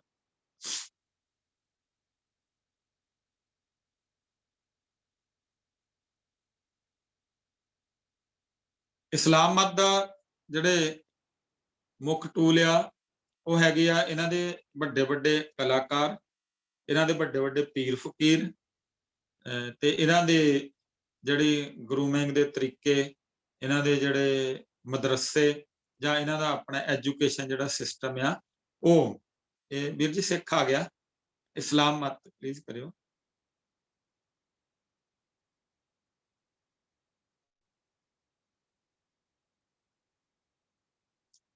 ਇਸਲਾਮ ਮਤ ਵਾਲੀ ਫੋਟੋ ਲਗਾ ਦਿਓ। ਚਲੋ ਕੋਈ ਨਹੀਂ, ਆਪਾਂ ਚੱਲਦੇ ਹਾਂ। ਉਹ ਇਸਲਾਮ ਜਿਹੜਾ ਆ, ਇਹਨਾਂ ਦਾ ਜਿਹੜਾ ਪਹਿਲਾ ਤਰੀਕਾ ਆ ਇਹ ਹੈਗਾ ਆਪਣੇ ਕਲਾਕਾਰ। ਇਹਨਾਂ ਕੋਲ ਤੁਸੀਂ ਦੇਖੋ ਸੰਸਾਰ ਦੇ ਜਿਹੜੇ ਵੱਡੇ ਸਭ ਤੋਂ ਵੱਡੇ ਕਲਾਕਾਰ, ਵੱਡੇ ਸ਼ਾਇਰ ਜਿਹੜੇ ਆ ਉਹ ਉਰਦੂ ਦੇ, ਜਿਸ ਤਰ੍ਹਾਂ ਆਪਾਂ ਸ਼ੁਰੂ ਦੇ ਵਿੱਚ ਮੈਂ ਗੱਲ ਕੀਤੀ ਸੀਗੀ ਕਿ ਦੁਨੀਆ ਦੇ ਸਭ ਤੋਂ ਇਹਨਾਂ ਨੇ ਇੱਕ 3 ਜ਼ਬਾਨਾਂ ਜਿਹੜੀਆਂ ਮਿੱਠੀਆਂ ਮੰਨੀਆਂ ਜਾਂਦੀਆਂ, ਇੱਕ ਪੰਜਾਬੀ, ਇੱਕ ਫਰੈਂਚ ਤੇ ਇੱਕ ਉਰਦੂ। ਇਹਨੇ ਫਿਰ ਹੌਲੀ ਉਰਦੂ ਡਿਵੈਲਪ ਕੀਤੀ, ਔਰ ਉਰਦੂ ਭਾਸ਼ਾ ਦੀ ਜਿਹੜੀ ਸ਼ਬਦਾਵਲੀ ਹੈ ਇੰਨੀ ਮਿੱਠੀ ਆ ਜਿਹਦਾ ਮੂੰਹ ਸ਼ੱਕਰ ਨਾਲ ਭਰ ਜਾਂਦਾ। ਬਾਬਾ ਫਰੀਦ ਜੀ ਦੀ ਪੰਜਾਬੀ ਜਾਂ ਉਹ ਜਿਹੜੀ ਪੰਜਾਬੀ ਭਾਸ਼ਾ ਸੀ ਉਹ ਵੀ ਇੰਨੀ ਮਿੱਠੀ ਹੈ, ਤੇ ਫਰੈਂਚ ਵੀ ਬਹੁਤ ਮਿੱਠੀ ਆ। ਉਰਦੂ ਦੇ ਅਸੀਂ ਪੰਜਾਬੀ ਦੇ ਵਿੱਚ ਨਾਨਕ ਸ਼ਾਇਰੇ ਕਹਿਤ ਹੈ, ਗੁਰੂ ਗ੍ਰੰਥ ਸਾਹਿਬ ਜੀ ਵਰਗੀ ਸ਼ਾਇਰੀ ਤੇ ਹੈ, ਪਰ ਉਸ ਤੋਂ ਬਾਅਦ ਫਿਰ ਆਪਾਂ ਉਸ ਚੀਜ਼ ਨੂੰ ਅੱਗੇ ਨਹੀਂ ਲੈ ਕੇ ਜਾ ਸਕੇ। ਉਹ ਸ਼ਾਇਰੀ ਜਿਹੜੀ ਸੀਗੀ ਉਹ ਰੂਹਾਨੀਅਤ ਵਾਲੀ, ਵਾਹਿਗੁਰੂ ਨਾਲ ਜੋੜਨ ਵਾਲੀ ਉਹ ਸ਼ਾਇਰੀ ਤੇ ਸਾਨੂੰ ਮਿਲਦੀ ਹੈ ਗੁਰੂ ਗ੍ਰੰਥ ਸਾਹਿਬ ਜੀ, ਸਾਰੇ ਸੰਸਾਰ ਦੇ ਵਿੱਚੋਂ ਸਭ ਤੋਂ ਵਧੀਆ ਸ਼ਾਇਰੀ। ਪਰ ਜਿਸ ਤਰ੍ਹਾਂ ਪਹਿਲੇ ਗੱਲ ਕੀਤੀ ਕਿ ਆਮ ਤੌਰ ਤੇ ਸਮਾਜਿਕ ਸਰੋਕਾਰਾਂ ਦੇ ਵਿੱਚ ਜਿਹੜਾ ਧਰਮ ਆ ਜਿਹੜਾ ਉਹ ਦਖਲ ਨਹੀਂ ਦਿੰਦਾ। ਸਾਡੇ ਲੋਕ ਗੀਤ ਸੀਗੇ ਜਿਹੜੇ ਉਹ ਬਹੁਤ ਸ਼ਾਨਦਾਰ ਸੀਗੇ। ਉਹ ਜਿਹੜਾ ਈਸਾਈਆਂ ਨੇ ਆ ਕੇ ਪੱਛਮੀ ਵਿਦਿਆ ਦੇ ਪ੍ਰਭਾਵ ਦੇ ਅਧੀਨ ਉਹ ਸਾਡਾ ਸਾਰਾ ਲੋਕ ਸਾਹਿਤ ਸੀਗਾ ਜਿਹੜਾ ਉਹ ਹੌਲੀ ਖਤਮ ਹੋ ਗਿਆ। ਪਰ ਇਸਲਾਮ ਮਤ ਨੇ ਆਪਣੀ ਸ਼ਾਇਰੀ, ਆਪਣੇ ਕਲਾਕਾਰ ਜਿਹੜੇ ਆ ਉਹ ਸਾਰੀ ਦੁਨੀਆ ਤੱਕ ਲੈ ਕੇ ਗਏ। ਨੁਸਰਤ ਫਤਿਹ ਅਲੀ ਖਾਨ ਵਰਗਾ ਹੁਣ ਗਾਇਕ ਸਾਰੇ ਸੰਸਾਰ ਦੇ ਵਿੱਚ ਹੀ ਸ਼ਾਇਦ ਕਦੀ ਪੈਦਾ ਨਾ ਹੋਵੇ, ਜਿਹੜਾ ਪਹਿਲੇ ਤੁਸੀਂ ਇਹਨੂੰ ਖਤਮ ਹੋਣ ਤੋਂ ਬਾਅਦ, ਕਲਾਸ ਹੋਣ ਤੋਂ ਬਾਅਦ ਉਹਨੂੰ ਸੁਣਿਓ ਦੁਬਾਰਾ ਇੱਕ ਵਾਰ, ਕਿ ਜਿਹੜਾ 1 ਸੈਕਿੰਡ ਦੇ ਵਿੱਚ ਆਵਾਜ਼ ਇੱਥੇ ਗਈ ਹੁੰਦੀ ਬਹੁਤ ਉੱਚੇ ਲੈਵਲ ਤੇ, ਅਗਲੇ ਸੈਕਿੰਡ 'ਚ ਆਵਾਜ਼ ਥੱਲੇ, ਨੈਕਸਟ ਸੈਕਿੰਡ 'ਚ ਫਿਰ ਉੱਤੇ, ਇੰਨਾ ਉਹਦਾ ਆਵਾਜ਼ ਦੇ ਉੱਤੇ ਕੰਟਰੋਲ, ਇੰਨਾ ਉਹਦਾ ਮਤਲਬ ਕਹਿ ਲਓ ਕਿ ਕਵਾਲੀ ਦੇ ਉੱਪਰ ਉਹਦੀ ਕਮਾਂਡ। ਮਤਲਬ ਟੌਪ ਦੇ ਕਲਾਕਾਰ, ਟੌਪ ਦੇ ਸ਼ਾਇਰ ਉਰਦੂ ਦੇ ਜਿਹੜੇ ਆ, ਇਕਬਾਲ ਵਰਗਾ ਸ਼ਾਇਰ ਤੇ ਗੁਲਾਮ ਅਲੀ ਵਰਗੇ, ਬੜੇ ਗੁਲਾਮ ਅਲੀ ਵਰਗੇ, ਮਹਿੰਦੀ ਹਸਨ ਵਰਗੇ ਜਿਹੜੇ ਗਾਇਕ, ਉਹ ਕਿੱਥੋਂ ਮਿਲਣੇ ਆ? ਹੋਰ ਕਿਸੇ ਧਰਮ ਦੇ ਵਿੱਚ ਤੁਹਾਨੂੰ ਮਿਲੇ ਹੀ ਨਹੀਂ ਸਕਦੇ। ਅਸੀਂ ਵੱਡੇ ਕੀਰਤਨੀਏ ਜ਼ਰੂਰ ਪੈਦਾ ਕੀਤੇ, ਪਰ ਉਹ ਕੀਰਤਨੀਏ ਜਿਹੜੇ ਆ ਉਹ ਮੈਨੂੰ ਲੱਗਦਾ ਭਾਈ ਗੋਪਾਲ ਸਿੰਘ ਜੀ ਹੋਰਾਂ ਦੇ ਨਾਲ ਹੀ ਉਸ ਤੋਂ ਬਾਅਦ ਉਹ ਪਰੰਪਰਾਵਾਂ ਖਤਮ ਹੋ ਗਈਆਂ। ਭਾਈ ਹਰਜਿੰਦਰ ਸਿੰਘ ਸ਼੍ਰੀਨਗਰ ਵਾਲਿਆਂ ਨੇ, ਯਾਰ ਕਿੱਥੇ ਰਵਿੰਦਰਨਾਥ ਟੈਗੋਰ ਸੀਗਾ ਜਿਹੜਾ ਉਹ ਸੰਗੀਤ ਲੈਣ ਦੇ ਲਈ, ਆਪਣੀਆਂ ਸੁਰਾਂ ਲੈਣ ਦੇ ਲਈ ਇੱਥੇ ਆਉਂਦਾ ਸੀਗਾ ਦਰਬਾਰ ਸਾਹਿਬ। ਵੱਡੇ ਫਿਲਮ ਇੰਡਸਟਰੀ ਵਾਲੇ ਸਾਰੇ, ਪ੍ਰਿਥਵੀ ਰਾਜ ਕਪੂਰ ਹੋਣੀ, ਹੋਰ ਬਹੁਤ ਵੱਡੇ ਸੁਰਾਂ ਚੁੱਕਣ, ਜਿਹੜਾ SD ਬਰਮਨ ਸੀਗੇ ਉਹ ਸੁਰਾਂ ਲੈਣ ਲਈ मतलब इन्ने ਵੱਡੇ ਸਾਡੇ ਕੋਲ ਕੀਰਤਨੀ ਹੁੰਦੇ ਸੀਗੇ, ਇੰਨੇ ਵੱਡੇ ਸਾਜਿੰਦੇ ਹੁੰਦੇ ਸੀਗੇ, ਉਹ ਦਰਬਾਰ ਸਾਹਿਬ ਆ ਕੇ ਬੈਠੇ ਰਹਿੰਦੇ ਸੀਗੇ। ਰਵਿੰਦਰ ਸੰਗੀਤ ਸਾਰਾ ਗੁਰਬਾਣੀ ਸੰਗੀਤ ਤੇ ਆਧਾਰਿਤ ਹੈਗਾ। SD ਬਰਮਨ ਉਹਨਾਂ ਦੀਆਂ ਪੁਰਾਣੀਆਂ ਜਿਹੜੀਆਂ ਸੁਰਾਂ ਆ, ਜਿਹੜੀਆਂ ਸਾਰੀਆਂ ਬਹੁਤ ਵੱਡੇ ਵੱਡੇ ਹਿੱਟ, ਮੁਹੰਮਦ ਰਫੀ ਉਹਨਾਂ ਤੋਂ ਪਹਿਲਾਂ ਦੇ, ਉਹ ਸਾਰੇ ਜਿਹੜੇ ਆ ਉਹ ਦਰਬਾਰ ਸਾਹਿਬ ਤੋਂ ਉਹਨਾਂ ਨੇ ਸੰਗੀਤ ਚੁੱਕਣ ਆਉਂਦੇ ਸੀ। ਹੁਣ ਉਲਟਾ ਹੋਇਆ, ਭਾਈ ਹਰਜਿੰਦਰ ਸਿੰਘ ਜੀ ਨੇ ਇਹ ਜਿਹੜੀ ਆ ਪਰੰਪਰਾ ਸ਼ੁਰੂ ਕੀਤੀ ਕਿ ਇਹਨੂੰ ਜਿਹੜਾ ਲਾਈਟ ਕਰ ਦਿੱਤਾ ਜਾਵੇ, ਗੁਰਬਾਣੀ ਦੇ ਮਿਊਜ਼ਿਕ ਨੂੰ ਲਾਈਟ ਕਰਕੇ ਉਹਦੇ ਨਾਲ ਉਹਦੀ ਕੁਆਲਿਟੀ ਸੀਗੀ ਜਿਹੜੀ ਹੌਲੀ ਹੌਲੀ ਕਰਦੇ ਆ ਅੱਜ ਜਿੱਥੇ ਕੁਆਲਿਟੀ ਪਹੁੰਚੀ ਉਹ ਆ। ਜੋਗਿੰਦਰ ਸਿੰਘ ਰਿਆੜ ਵਰਗੇ ਵੀ ਕੀਰਤਨ ਕਰਦੇ ਆ ਜਿਹੜੇ ਏਦਾਂ ਲੱਗਦਾ ਜਿਵੇਂ ਪੱਛਮ ਦਾ ਕੋਈ ਰੈਪ ਵੱਜਦਾ ਹੋਵੇ ਜਾਂ ਹੋਰ। ਸੋ ਅਸੀਂ ਆਪਣੀ ਕੁਆਲਿਟੀ ਨੂੰ ਹੌਲੀ ਹੌਲੀ ਕਰਦੇ ਥੱਲੇ ਲੈ ਗਏ, ਪਰ ਇਸਲਾਮ ਨੇ ਆਪਣੀ ਸ਼ਾਇਰੀ ਐਸੀ ਰਚੀ ਆ ਕਿ ਉਹ ਸ਼ਾਇਰੀ ਪੜ੍ਹਦਿਆਂ ਬੰਦਾ ਇਸਲਾਮ ਦਾ ਕਾਇਲ ਹੋ ਜਾਂਦਾ। ਇਕਬਾਲ ਦੀ ਸ਼ਾਇਰੀ ਪੜ੍ਹਦਿਆਂ ਫਿਰ ਇਹਨਾਂ ਨੇ ਆਪਣੇ ਪੀਰ ਫਕੀਰਾਂ ਦੀਆਂ ਇਹੋ ਜਿਹੀਆਂ ਕਥਾਵਾਂ, ਜਿਵੇਂ ਸਾਡੀਆਂ ਸਾਖੀਆਂ ਸੀਗੀਆਂ, ਸਾਖੀ ਸਾਹਿਤ ਤੋਂ ਬਾਅਦ ਅਸੀਂ ਹੋਰ ਕੁਝ ਰਚਨਾ ਨਹੀਂ ਕਰ ਸਕੇ, ਪਰ ਇਹ ਅਜੇ ਤੱਕ ਅੱਗੇ ਤੋਂ ਅੱਗੇ ਜਿਹੜੀ ਆ ਇਹਨਾਂ ਦੀ ਰਚਨਾ ਸ਼ੈਲੀ ਜਾਈ ਜਾਂਦੀ ਆ। ਇੱਕ ਕਿਉਂਕਿ ਆਪਾਂ ਸਾਰੇ ਮਿਸ਼ਨਰੀ ਇੱਥੇ ਬੈਠੇ ਆ ਕਿ ਆਪਾਂ ਜਿਹੜੀਆਂ ਬਾਬਿਆਂ ਦੀਆਂ ਕਥਾਵਾਂ ਚੱਲਦੀਆਂ ਹੁੰਦੀਆਂ ਸੀਗੀਆਂ, ਬਾਬਾ ਜਿਹੜੇ ਰਾਮਪੁਰ ਖੇੜੇ ਵਾਲੇ ਜਾਂ ਹੋਰ ਸੇਖ ਨੇਹਿਆ, ਅਸੀਂ ਵੀ ਆਪਣੇ ਪ੍ਰਚਾਰ ਦੇ ਵਿੱਚ ਉਹਨਾਂ ਤੋਂ ਦੂਰ ਕੀਤਾ ਲੋਕਾਂ ਨੂੰ, ਉਹ ਵੈਕਿਊਮ ਭਰਨ ਦੇ ਲਈ ਆਪਾਂ ਕੁਝ ਨਹੀਂ ਕਰ ਸਕੇ। ਸੋ ਜਿਹੜੀ ਸ਼ਾਇਰੀ ਸੀਗੀ, ਇਹ ਸ਼ਾਇਰੀ ਦੇ ਰਾਹੀਂ ਸਾਰੀ ਦੁਨੀਆ ਦੇ ਉੱਤੇ, ਸੋਸ਼ਲ ਮੀਡੀਆ ਖੋਲ ਕੇ ਦੇਖੋ, ਸ਼ਾਇਰੀ ਦੇ ਰਾਹੀਂ ਇਹ ਸਾਰੀ ਦੁਨੀਆ ਦੇ ਉੱਪਰ ਛਾਏ ਪਏ ਆ ਜਿਹੜੇ ਇਸਲਾਮ ਵਾਲੇ ਆ। ਇਹਨਾਂ ਵਰਗੀ ਸ਼ਾਇਰੀ, ਇਹਨਾਂ ਵਰਗੀ ਲਿਖਣ ਦੀ ਕਲਾ, ਇਹਨਾਂ ਵਰਗੇ ਸ਼ੇਰਾਂ ਦੀ ਰਚਨਾ ਹੋਰ ਕੋਈ ਭਾਸ਼ਾ ਜਿਹੜੀ ਆ ਅੱਜ ਨਹੀਂ ਕਰਦੀ ਪਈ। ਤੇ ਇਹ ਜਿਹੜੀ ਆ ਜੰਗ ਬਲੱਡ ਨੂੰ ਬੜਾ ਪ੍ਰਭਾਵਿਤ ਕਰਦੀ ਆ। ਕੁੜੀਆਂ ਨੂੰ ਮੁੰਡਿਆਂ ਵਾਲੀ ਸ਼ਾਇਰੀ, ਮੁੰਡਿਆਂ ਨੂੰ ਕੁੜੀਆਂ ਵਾਲੀ ਸ਼ਾਇਰੀ, ਫਿਰ ਦਰਦ ਵਾਲੇ ਜਿਹੜੇ ਗੀਤ ਆ ਜਿਨ੍ਹਾਂ ਦੇ ਵਿੱਚ ਹਿਊਮਨ ਪੇਨ, ਇਸ਼ਕ ਵਾਲੀ ਪੇਨ, ਉਹ ਜਿਹੜੀ ਆ ਉਹ ਸਾਰੀ ਅੱਜ ਇਸਲਾਮ ਮਤ ਦੇ ਕੋਲ ਹੈ। ਉਹ ਤੋਂ ਵਧੀਆ ਹੋਰ ਕੋਈ ਨਹੀਂ ਲਿਖ ਰਿਹਾ ਅੱਜ ਦੇ ਦਿਨ ਵੀ। ਤੁਸੀਂ ਸੋਸ਼ਲ ਮੀਡੀਆ ਤੇ ਜਾ ਕੇ ਜਿਹੜੀਆਂ ਕਿਤਾਬਾਂ ਛਪਦੀਆਂ ਉਹਨਾਂ ਤੇ ਜਾ ਕੇ ਦੇਖੋ, ਇਹ ਯੰਗ ਬਲੱਡ ਨੂੰ ਬੜਾ ਪ੍ਰਭਾਵਿਤ ਕਰਦੀ ਹੈ। ਹਿੰਦੂ ਮਤ ਵੀ ਇਹਦਾ ਯੂਜ਼ ਕਰ ਰਿਹਾ, ਉਹ ਮੈਂ ਹਿੰਦੂ ਮਤ ਦੇ ਉੱਤੇ ਆ ਕੇ ਗੱਲ ਕਰਾਂਗਾ ਫਿਰ। ਤੇ ਇਸਲਾਮ ਦਾ ਜਿਹੜਾ ਸਭ ਤੋਂ ਵੱਡਾ ਇਸ ਵੇਲੇ ਟੂਲ ਆ ਦੁਨੀਆ ਦੇ ਵਿੱਚ ਪ੍ਰਚਾਰ ਦਾ, ਉਹ ਹੈਗੀ ਸ਼ਾਇਰੀ। ਇਹਦੇ ਰਾਹੀਂ ਉਹ ਆਪਣੀ ਕਲਾਕਾਰਾਂ ਦੇ ਰਾਹੀਂ ਬਹੁਤ ਜਿਹੜਾ ਯੂਥ ਨੂੰ ਆਪਣੇ ਨਾਲ ਜੋੜਦੇ ਪਏ ਆ। ਸ਼ਾਇਰੀ ਦੇ ਨਾਲ ਕਰਦਿਆਂ ਫਿਰ ਉਹਨੂੰ ਕੱਟੜ ਬਣਾ ਲੈਂਦੇ। ਇਹ ਕੱਟੜਤਾ ਜਿਹੜੀ ਆ ਇਹ ਵੀ ਅੱਜ ਦੇ ਯੂਥ ਨੂੰ ਬਹੁਤ ਪਸੰਦ ਆ। ਅਸੀਂ ਕਹਿੰਦੇ, ਮੇਰਾ ਖਿਆਲ ਸਾਰੇ ਜਣੇ ਸੋਚਦੇ ਹੋਣਗੇ ਕਿ ਕੀ ਕਹੀ ਜਾਂਦਾ। ਆਪਾਂ ਇਹਨਾਂ ਗਰੁੱਪਾਂ ਦੇ ਵਿੱਚ ਜਾਂ ਉਹਨਾਂ ਲੋਕਾਂ ਦੇ ਨਾਲ, ਮੇਰੀ ਬਹੁਤ ਸਾਰੇ ਜਿਹੜੀਆਂ ਸਿੱਖ ਕੁੜੀਆਂ ਮੁਸਲਮਾਨ ਬਣ ਗਈਆਂ, ਮੈਂ ਉਹਨਾਂ ਦੇ ਨਾਲ ਗੱਲਬਾਤ ਕਰਕੇ ਉਹਨਾਂ ਨੂੰ ਵਾਪਸ ਸਿੱਖੀ ਚ ਲਿਆਉਣ ਦੇ ਲਈ ਮੈਂ ਲੱਭ ਕੇ ਕੁੜੀਆਂ, ਖਾਸ ਕਰ ਕੁੜੀਆਂ ਸਾਡੀਆਂ ਬਹੁਤ ਗਈਆਂ ਜਿਹੜੀਆਂ ਸਿੱਖ ਧਰਮ ਨੂੰ ਛੱਡ ਕੇ, ਕਿਉਂਕਿ ਅਸੀਂ ਲਿਬਰਲ ਹੋ ਗਏ, ਹਿੰਦੂ ਲਿਬਰਲ ਨਹੀਂ ਹੋਇਆ। ਹਿੰਦੂ ਨੇ ਆਪਣਾ ਤਰੀਕਾ ਅਪਣਾਈ ਰੱਖਿਆ, ਇਸਲਾਮ ਲਿਬਰਲ ਨਹੀਂ ਹੋਇਆ ਤੇ ਈਸਾਈ ਵੀ ਲਿਬਰਲ ਨਹੀਂ ਹੋਏ। ਉਹਨੇ ਆਪਣੇ ਤਰੀਕੇ ਆਪਣੇ ਨਿਆਣਿਆਂ ਨੂੰ ਸਾਂਭਣ ਦੇ ਜਿਹੜੇ ਮਦਰਸਿਆਂ ਰਾਹੀਂ ਇਸਲਾਮ ਨੇ ਸਾਂਭ ਕੇ ਰੱਖੇ, ਉਹ ਪੱਛਮੀ, ਥੱਲੇ ਲਿਖਿਆ ਨਾ ਪੱਛਮੀਕਰਨ ਤੋਂ ਦੂਰੀ, ਉਹ ਆਪਣੇ ਬੱਚਿਆਂ ਦਾ ਪੱਛਮੀਕਰਨ ਨਹੀਂ ਹੋਣ ਦਿੰਦੇ। ਈਵਨ ਸਕੂਲ ਦੇ ਵਿੱਚ, ਸਾਡੇ ਗੁਆਂਢ ਸਕੂਲ ਦੇ ਵਿੱਚ ਫੰਕਸ਼ਨ ਸੀਗਾ, ਫੰਕਸ਼ਨ ਦੇ ਵਿੱਚ, ਪ੍ਰੋਗਰਾਮ ਦੇ ਵਿੱਚ ਕੁੜੀ ਨੇ ਸਿਰਫ ਇਹ ਕਹਿਣਾ ਸੀ ਆਈ ਲਵ ਯੂ। ਉਹ ਵੀ ਮੁੰਡੇ ਨੂੰ ਨਹੀਂ ਸੀ ਕਹਿਣਾ, ਆਪਣੇ ਮਾਤਾ ਪਿਤਾ ਨੂੰ ਕਹਿਣਾ ਸੀਗਾ। ਕੁੜੀ ਕਹਿੰਦੀ ਨਹੀਂ ਮੈਂ ਨਹੀਂ ਕਹਿਣਾ, ਸਾਡਾ ਧਰਮ ਇਹਨੂੰ ਮਾਤਾ ਪਿਤਾ ਨੂੰ ਆਈ ਲਵ ਯੂ ਕਹਿਣ ਦੀ ਵੀ ਆਗਿਆ ਨਹੀਂ ਦਿੰਦਾ, ਕੋਈ ਹੋਰ ਸਤਿਕਾਰ ਵਾਲਾ ਸ਼ਬਦ ਲੱਭੋ। ਉਹ ਮੁਸਲਿਮ ਕੁੜੀ ਜਿਹੜੀ ਆ ਉਹਨੇ ਸ਼ਬਦ ਨਹੀਂ ਬੋਲਿਆ, ਕਹਿੰਦੀ ਜਾਂ ਤੇ ਮੈਂ ਨਿਕਲ ਜਾਊਂਗੀ ਪ੍ਰੋਗਰਾਮ ਦੇ ਵਿੱਚੋਂ ਜਾਂ ਫਿਰ ਤੁਸੀਂ ਇਹ ਡਾਇਲੌਗ ਚੇਂਜ ਕਰ ਦਿਓ। ਉਹਨਾਂ ਨੇ ਸਾਡੇ ਤਾਂ ਜੇ ਮਤਲਬ ਮੈਂ ਕੋਈ ਪ੍ਰੋਗਰਾਮ ਕਰਦਾ ਹਾਂ, ਕਿਸੇ ਬੱਚੇ ਨੂੰ ਕਹਿ ਦੇਵਾਂ ਕਿ ਆਈ ਲਵ ਯੂ ਨਹੀਂ ਕਹਿਣਾ ਤੂੰ, ਤੇ ਪੇਰੈਂਟਸ ਮੇਰੇ ਨਾਲ ਲੜਨ ਆ ਜਾਊਗੇ ਸਾਡੇ ਸਿੱਖਾਂ ਦੇ। ਅਸੀਂ ਆਪਣੇ ਆਪ ਨੂੰ ਜ਼ਿਆਦਾ ਲਿਬਰਲ ਕਹਾਉਂਦੇ ਆਪਣੇ ਬੱਚਿਆਂ ਤੋਂ ਹੌਲੀ ਇਸਲਾਮ ਵੱਲ ਨੂੰ ਜ਼ਿਆਦਾ ਸਾਡੇ ਬੱਚੇ ਇਸ ਵੇਲੇ ਜਿਹੜੇ ਆ ਬਹੁਤ ਜ਼ਿਆਦਾ ਜਾ ਰਹੇ ਆ। ਜਿਹੜੇ ਫੈਮਲੀਆਂ ਗਰੀਬ ਆ ਉਹ ਈਸਾਈ ਮਤ ਵੱਲੋਂ, ਜਿਹੜੀਆਂ ਵੈਲ ਟੂ ਡੂ ਫੈਮਲੀਜ਼ ਆ ਉਹ ਇਸਲਾਮ ਮਤ ਵੱਲੋਂ, ਸਾਡੀਆਂ ਖਾਸ ਕਰਕੇ ਕੁੜੀਆਂ ਜਿਹੜੀਆਂ ਉਹ ਬਹੁਤ ਜਾ ਰਹੀਆਂ। ਇਹ ਦੋਏ ਚੀਜ਼ਾਂ ਕੁੜੀਆਂ ਨੂੰ ਬੜੀਆਂ ਪਸੰਦ ਆਉਂਦੀਆਂ, ਸ਼ਾਇਰੀ ਵੀ ਤੇ ਕੱਟੜਤਾ ਵੀ। ਤੇ ਉਹਨਾਂ ਨੇ ਆਪਣੀਆਂ ਕੁੜੀਆਂ ਜਿਹੜੀਆਂ ਆ ਉਹ ਸਾਂਭ ਕੇ ਰੱਖੀਆਂ, ਪੱਛਮੀਕਰਨ ਨੂੰ ਤਾਂ ਹੋਣ ਨਹੀਂ ਦਿੰਦੇ। ਉਹ ਬੁਰਕੇ ਤੋਂ ਬਹੁਤ ਕੋਸ਼ਿਸ਼ ਕੀਤੀ ਯੂਰਪ ਨੇ, ਇੱਕ ਦੂਜੇ ਉੱਤੇ ਅਟੈਕ ਵੀ ਕਰਦੇ ਸਾਰੇ, ਉਹਦੇ ਉੱਤੇ ਮੈਂ ਬਾਅਦ ਚ ਆਵਾਂਗਾ। ਇਸਲਾਮ ਈਸਾਈਆਂ ਦੇ ਉੱਤੇ ਅਟੈਕ ਕਰਦਾ, ਈਸਾਈ ਮਤ ਇਸਲਾਮ ਮਤ ਦੇ ਉੱਪਰ ਅਟੈਕ ਕਰਦਾ ਪਿਆ। ਉਹਨੇ ਬੁਰਕੇ ਨੂੰ, ਈਸਾਈ ਮਤ ਨੇ ਕੋਸ਼ਿਸ਼ ਕੀਤੀ ਕਿ ਬੁਰਕਾ ਜਿਹੜਾ ਆ ਇਹ ਪਛੜੇਪਣ ਦੀ ਨਿਸ਼ਾਨੀ ਬਣਾ ਦਈਏ, ਤੇ ਇਸਲਾਮ ਨੇ ਏਦਾਂ ਦਾ ਨੈਰੇਟਿਵ ਸਿਰਜਿਆ ਕਿ ਬੁਰਕਾ ਪਹਿਨਣਾ ਜਿਹੜਾ ਆ ਉਹ ਇੱਕ ਅੱਜ-ਕੱਲ ਕੁੜੀਆਂ, ਈਵਨ ਈਸਾਈ ਕੁੜੀਆਂ ਵੀ ਬੁਰਕਾ ਪਹਿਨਣਾ ਪਸੰਦ ਕਰਨ ਲੱਗ ਪਈਆਂ। ਤੇ ਇਹ ਯੂਰਪ ਦੇ ਵਿੱਚ ਅੱਜ-ਕੱਲ ਟ੍ਰੈਂਡ ਜਿਹੜਾ ਬੁਰਕੇ ਦਾ ਬੜਾ ਚੱਲ ਰਿਹਾ। ਤੇ ਇਹਨਾਂ ਨੇ ਫਰਾਂਸ ਵਾਲਿਆਂ ਤੋਂ ਚੱਲਦਾ ਇਹ ਸਾਰਾ, ਜਿੰਨੇ ਵੀ ਈਸਾਈਆਂ ਦੀ ਕੱਟੜਤਾ ਜਿਹੜੀ ਆ ਉਹ ਸਾਰੀ ਫਰਾਂਸ ਤੋਂ ਚੱਲਦੀ। ਉਹਨੇ ਪਹਿਲਾਂ ਪੱਗ ਤੇ ਪਾਬੰਦੀ ਲਾਈ, ਫਿਰ ਉਹਨਾਂ ਨੇ ਇਹਨਾਂ ਦੇ ਬੁਰਕਿਆਂ ਦੇ ਉੱਪਰ ਪਾਬੰਦੀ ਲਾਈ, ਹੌਲੀ ਹੌਲੀ ਕਰਦਿਆਂ ਇਟਲੀ ਨੇ ਬੁਰਕੇ ਦੇ ਉੱਪਰ ਪਾਬੰਦੀ ਲਾਈ, ਇਟਲੀ ਹੁਣ ਪੱਗ ਦੇ ਉੱਤੇ ਪਾਬੰਦੀ ਲਾਉਣ ਦੀ ਸੋਚ ਰਿਹਾ। ਇਹ ਇੱਕ ਦੂਜੇ ਤੇ ਹਮਲੇ ਕਰਦੇ ਆ, ਪਰ ਇਸਲਾਮ ਮਤ ਨੇ ਹੌਲੀ ਹੌਲੀ ਕੈਨੇਡਾ, ਅਮਰੀਕਾ ਵਰਗੇ ਲਿਬਰਲ ਦੇਸ਼ਾਂ 'ਚ, ਇੰਗਲੈਂਡ ਵਰਗੇ ਲਿਬਰਲ ਦੇਸ਼ਾਂ ਦੇ ਵਿੱਚ ਹੌਲੀ ਹੌਲੀ ਆਪਣੀ ਪੈਠ ਬਣਾ ਕੇ, ਖਾਸ ਕਰ ਸਪੇਨ, ਯੂਰਪ ਦੇ ਵਿੱਚੋਂ ਸਪੇਨ ਤੇ ਇੰਗਲੈਂਡ ਦੇ ਵਿੱਚ ਪੈਠ ਬਣਾ ਕੇ ਫਿਰ ਉਹ ਫਰਾਂਸ ਵੱਲ ਨੂੰ, ਇਟਲੀ ਵੱਲ ਨੂੰ ਵੱਧਦੇ ਪਏ ਆ ਕਿ ਬੁਰਕੇ ਨੂੰ ਉਹਨਾਂ ਨੇ ਇੱਕ ਤਰ੍ਹਾਂ ਫੈਸ਼ਨ ਦੀ ਨਿਸ਼ਾਨੀ ਜਾਂ ਬਹੁਤ ਵਧੀਆ ਇੱਕ ਪਹਿਰਾਵੇ ਦੀ ਨਿਸ਼ਾਨੀ ਉਹਨਾਂ ਨੇ ਬਣਾ ਕੇ ਪੇਸ਼ ਕਰ ਦਿੱਤਾ। ਇਹਦੇ ਮੁਕਾਬਲੇ ਅਸੀਂ ਆਪਣੇ ਪਹਿਰਾਵੇ ਨੂੰ, ਖਾਸ ਕਰਕੇ ਹੁਣ ਇਹ ਪਹਿਰਾਵੇ ਪੱਖੋਂ ਅਸੀਂ ਥੋੜਾ ਜਿਹਾ ਠੀਕ ਹੋਏ ਆ। ਦੁਮਾਲਾ ਜਿਹੜਾ ਆ ਇਹ ਪੂਰੇ ਸੋਸ਼ਲ ਮੀਡੀਆ ਦੇ ਉੱਪਰ ਸਾਰੇ ਸੰਸਾਰ ਨੂੰ ਪਸੰਦ ਆ ਰਿਹਾ, ਤੇ ਜਿਹੜਾ ਬਾਣਾ ਆ ਉਹ ਵੀ ਸਾਰੇ ਸੋਸ਼ਲ ਮੀਡੀਆ ਦੇ ਉੱਪਰ ਸਾਰੇ ਸੰਸਾਰ ਨੂੰ ਪਸੰਦ ਆ ਰਿਹਾ, ਪਰ ਉਹਦਾ ਮਿਸਯੂਜ਼ ਵੀ ਹੋਇਆ। ਉਹ ਮੈਂ ਸਿੱਖ ਮਤ ਦੇ ਵਿੱਚ ਜਾ ਕੇ ਗੱਲ ਕਰਾਂਗਾ। ਥੋੜਾ ਜਿਹਾ ਹਿੰਟ ਦੇ ਦਿੰਦਾ ਤੁਹਾਨੂੰ ਕਿ ਜਿਹੜੀਆਂ ਗੋਰੀਆਂ ਲੜਕੀਆਂ ਆ, ਜੰਗ ਲੜਕੀਆਂ, ਉਹ ਦਮਾਲਾ ਤੇ ਇਹ ਜਿਹੜਾ ਪਹਿਰਾਵਾ ਨਾ ਸਾਡਾ ਨਿਹੰਗਾਂ ਵਾਲਾ ਬਾਣਾ, ਇਹਨੂੰ ਬੜਾ ਪਸੰਦ ਕਰ ਰਹੀਆਂ ਆ।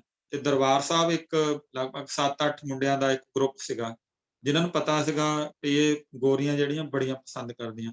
ਉਹਨਾਂ ਨੇ ਨਾ ਉੱਥੇ ਜਾ ਕੇ ਨਕਲੀ ਗਾਈਡ ਬਣ ਕੇ ਰਹਿਣਾ ਸ਼ੁਰੂ ਕਰ ਦਿੱਤਾ, ਤੇ ਉਹ ਗੋਰੀਆਂ ਕੁੜੀਆਂ ਨੂੰ ਖਰਾਬ ਕਰਨਾ ਸ਼ੁਰੂ ਕਰ ਦਿੱਤਾ। ਉਹ ਬੜੇ ਪ੍ਰਭਾਵ ਚ ਆਉਂਦੀਆਂ, ਤੇ ਹੌਲੀ ਹੌਲੀ ਫਿਰ ਜਦੋਂ ਪਤਾ ਲੱਗਾ ਤੇ ਆਪਾਂ ਉਹਦੇ ਤੇ ਐਕਸ਼ਨ ਲਿਆ, ਪਰ ਕਿਤੇ ਉਹਦੇ ਸਾਹਮਣੇ ਨਹੀਂ ਕੀਤਾ, ਕਿਸੇ ਵੀ ਮੀਡੀਆ ਦੇ ਸਾਹਮਣੇ ਜਾਂ ਕਿਸੇ ਵੀ ਦੁਨੀਆ ਦੇ ਸਾਹਮਣੇ ਉਹਨੂੰ ਨਹੀਂ ਕੀਤਾ। ਹੌਲੀ ਹੌਲੀ ਉਹਨਾਂ ਮੁੰਡਿਆਂ ਨੂੰ ਉੱਥੋਂ ਉਠਾਇਆ, ਉਹਨਾਂ ਨੂੰ ਤਰੀਕੇ ਦੇ ਨਾਲ ਕਿ ਤੁਹਾਡਾ ਹਾਲਤ ਜਿਹੜੀ ਆ ਉਹ ਬੁਰੀ ਹੋ ਸਕਦੀ ਹੈ, ਨਹੀਂ ਤੇ ਮਤਲਬ ਇਹ ਬਾਣਾ ਜਿਹੜਾ ਆ, ਇਹ ਸਾਡਾ ਪਹਿਰਾਵਾ ਜਿਹੜਾ ਆ, ਇਹ ਇੱਕ ਸਿੰਬਲ ਜਿਹੜਾ ਬਣਦਾ ਪਿਆ। ਪਰ ਜੇਕਰ ਸਾਡੀਆਂ ਕੁੜੀਆਂ ਇਸ ਚੀਜ਼ ਨੂੰ ਸਮਝ ਲੈਣਗੀਆਂ, ਸਾਡੇ ਮੁੰਡੇ ਸਮਝ ਲੈਣਗੇ ਇਸ ਚੀਜ਼ ਨੂੰ, ਤੇ ਇਹਨੂੰ ਸਾਰੇ ਸੰਸਾਰ ਦੇ ਵਿੱਚ ਆਪਾਂ ਪਹੁੰਚਾ ਸਕਦੇ ਹਾਂ। ਸੋ ਇਸਲਾਮ ਮਤ ਜਿਹੜਾ ਆ ਆਪਣੇ ਬੱਚਿਆਂ ਨੂੰ ਪੱਛਮੀਕਰਨ ਤੋਂ ਦੂਰ ਰੱਖਦਾ ਹੈ, ਪਰ ਦੂਜਿਆਂ ਦੇ ਬੱਚਿਆਂ ਨੂੰ ਸ਼ਾਇਰੀ ਰਾਹੀਂ ਤੇ ਆਪਣੀ ਕੱਟੜਤਾ ਰਾਹੀਂ ਆਪਣੇ ਵੱਲੋਂ ਖਿੱਚਣ ਦੀ ਕੋਸ਼ਿਸ਼ ਕਰਦਾ। ਇਹਨਾਂ ਦੇ ਮੀਡੀਆ ਗਰੁੱਪਾਂ 'ਚ ਜਾ ਕੇ ਦੇਖੋ, ਖਾਸ ਕਰ ਮੈਂ ਜਿਸ ਤਰ੍ਹਾਂ ਪਹਿਲੇ ਗੱਲ ਕੀਤੀ, ਮੈਂ ਜਿਹੜੀਆਂ ਕੁੜੀਆਂ, ਸਿੱਖ ਕੁੜੀਆਂ ਕੈਨੇਡਾ ਦੀਆਂ, ਇੰਗਲੈਂਡ ਦੀਆਂ ਤੇ ਕੁਛ ਅਮਰੀਕਾ ਦੀਆਂ, ਕੈਨੇਡਾ ਤੇ ਇੰਗਲੈਂਡ ਦੇ ਹਾਲਾਤ ਜ਼ਿਆਦਾ ਮਾੜੇ ਆ,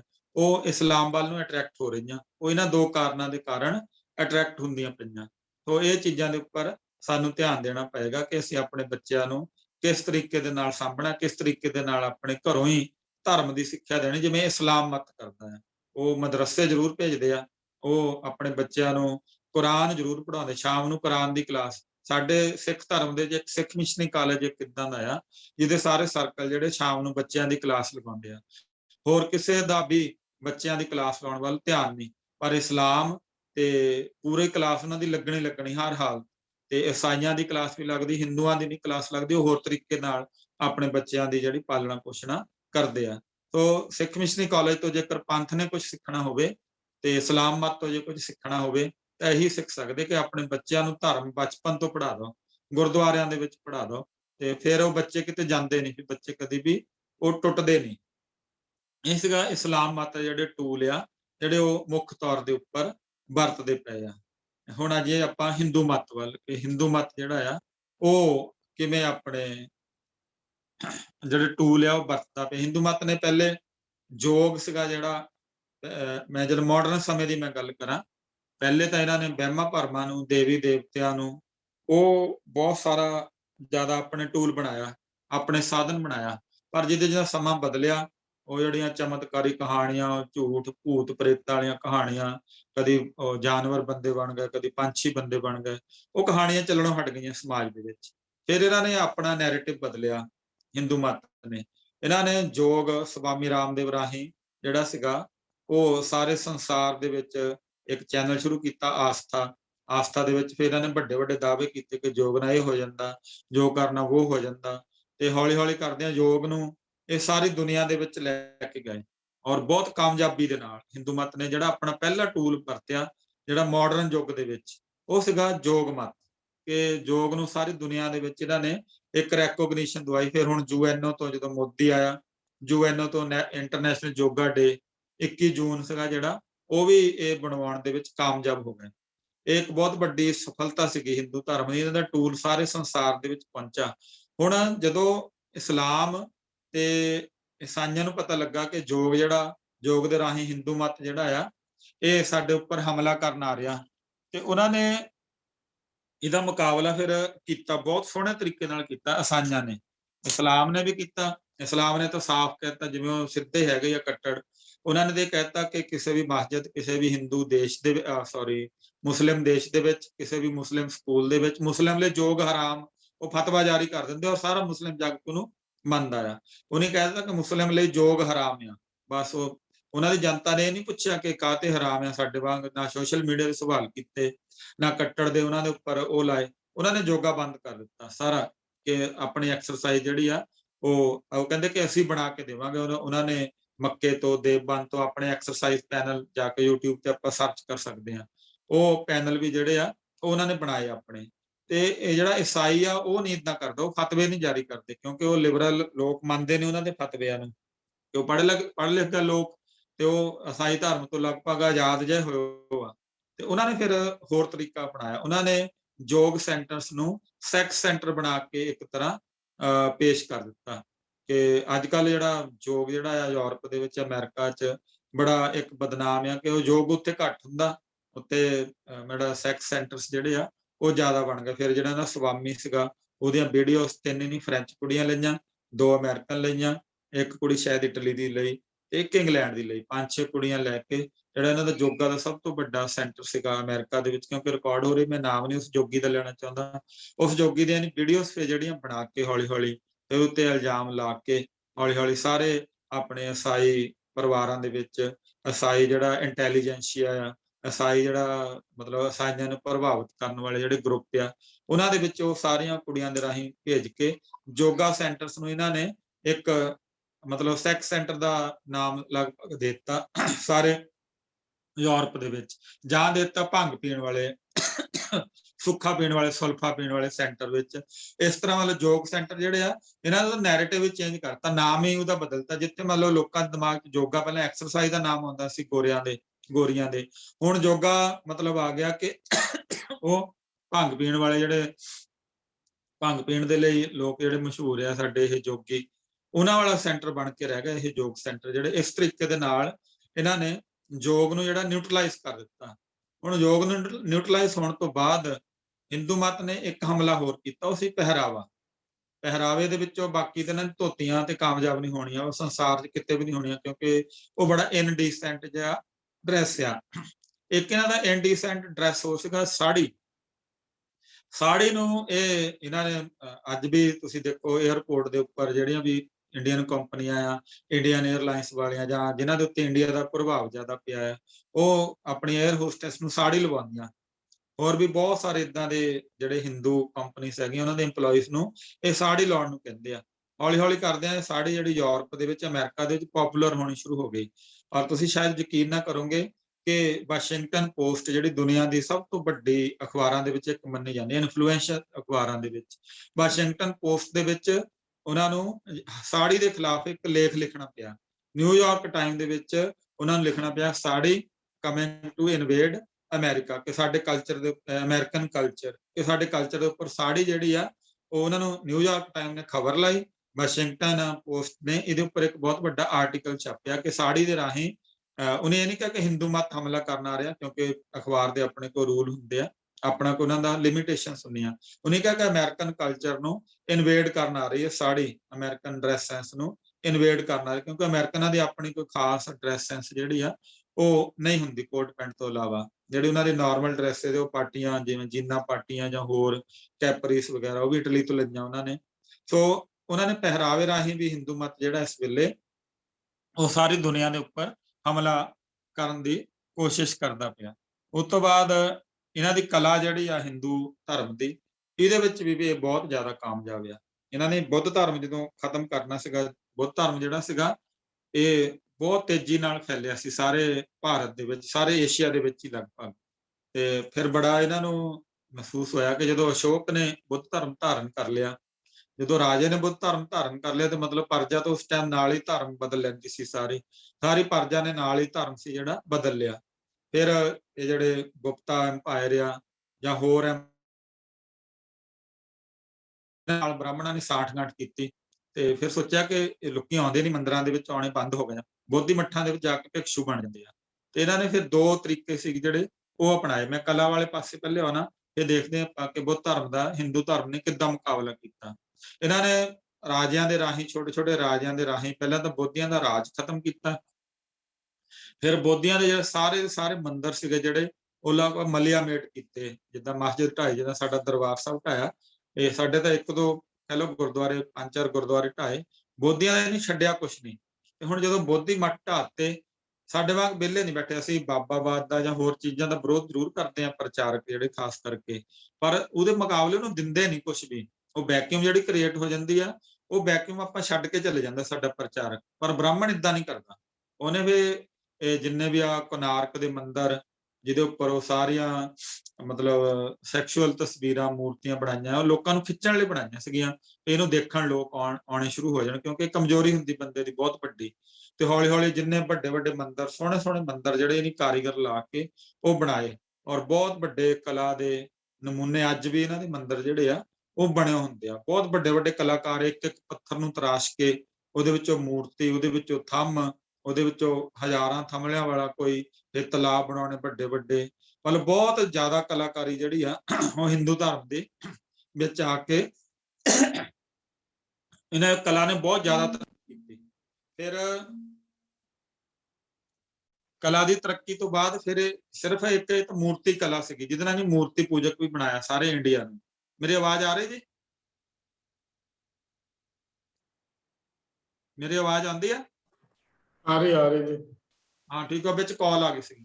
ਸੋ ਇਹਨੇ ਇਹਦੇ ਨਾਲ ਇੱਕ ਤਾਂ ਮੂਰਤੀ ਪੂਜਕ ਬਣਾਇਆ ਸਾਰੇ ਇੰਡੀਆ ਨੂੰ, ਦੂਸਰਾ ਫਿਰ ਇਹਨੇ ਸਾਹਿਤ ਰਚਿਆ। ਬਹੁਤ ਵੱਡੇ ਵੱਡੇ ਕਾਲੀਦਾਸ ਵਰਗੇ ਸੰਸਕ੍ਰਿਤ ਦੇ ਬਹੁਤ ਵੱਡੇ ਵੱਡੇ ਸ਼ਾਇਰ, ਇਹਨਾਂ ਨੇ ਡਰਾਮਾਟਿਸਟ ਉਹ ਪੈਦਾ ਕੀਤੇ।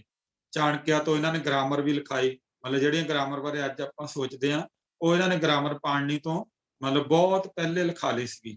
ਤੇ ਉਸ ਤੋਂ ਬਾਅਦ ਫਿਰ ਮੁਗਲਾਂ ਨੇ ਆ ਕੇ ਉਹਨਾਂ ਨੇ ਵੀ ਦੇਖਿਆ ਕਿ ਜੇਕਰ ਸਾਰੇ ਹਿੰਦੁਸਤਾਨ ਨੂੰ ਮੁਸਲਮਾਨ ਬਣਾਉਣਾ ਆ, ਦਾਰੁਲ ਇਸਲਾਮ ਬਣਾਉਣਾ, ਤੇ ਇਹਨਾਂ ਦੇ ਮੰਦਿਰ ਢਾਓ।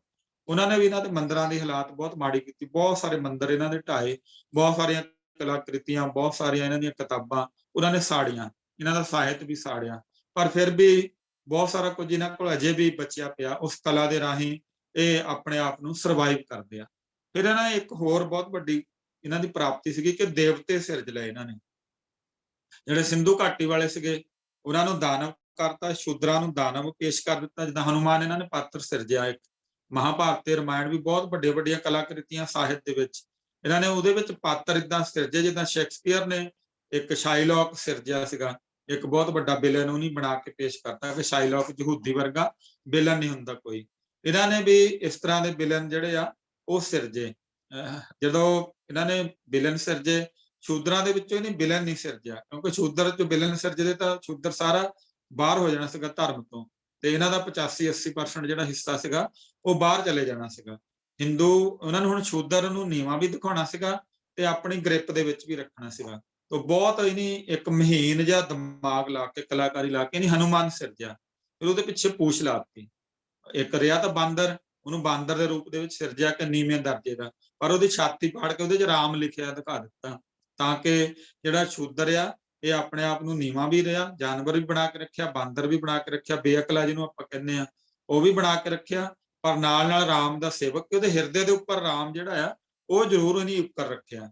ਤੇ ਸਾਡੇ ਜਿਹੜੇ ਕਲਚ ਤੋਂ ਬਾਹਰ ਵੀ ਨਾ ਜਾਵੇ ਤੇ ਸਾਡੇ ਸਿਰ ਤੇ ਵੀ ਨਾ ਚੜ ਜਾਵੇ। ਨਹੀਂ ਤਾਂ 3-4% ਬ੍ਰਾਹਮਣ ਸੀਗੇ, ਭਾਵੇਂ ਸਮੁੰਦਰ 'ਚ ਡੋਬ ਦਿੰਦੇ ਸਾਰੇ ਸ਼ੂਦਰ ਚੁੱਕ ਕੇ, ਜਿੰਨੇ ਉਹ ਇਹਨਾਂ ਦੇ ਉੱਤੇ ਜ਼ੁਲਮ ਕਰਦੇ ਸੀਗੇ।